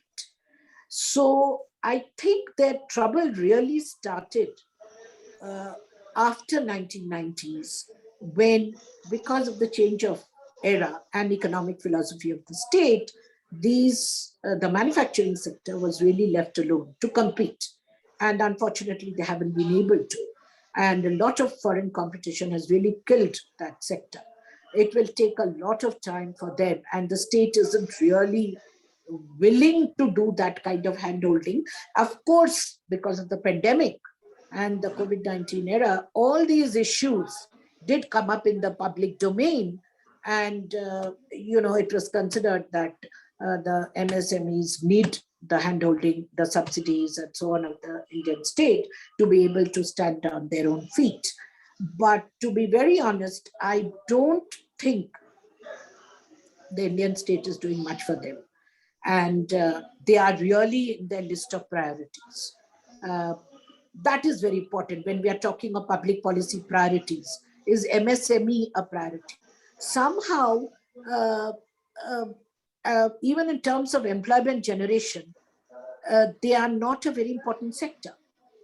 You will always notice that the growing number of jobs are in the service sector, and they are contributing the most to GDP. Manufacturing is nowhere.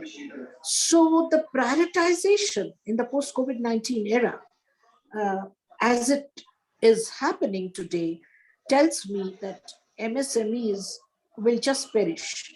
They won't be able to withstand the competition, because even in the domestic market, they are facing competition. Who will give them that protection? Once you've opened up, you've globalized, and all kinds of foreign brands are coming in, and how do you compete? So they are in for trouble. Many of them really will not be able to survive.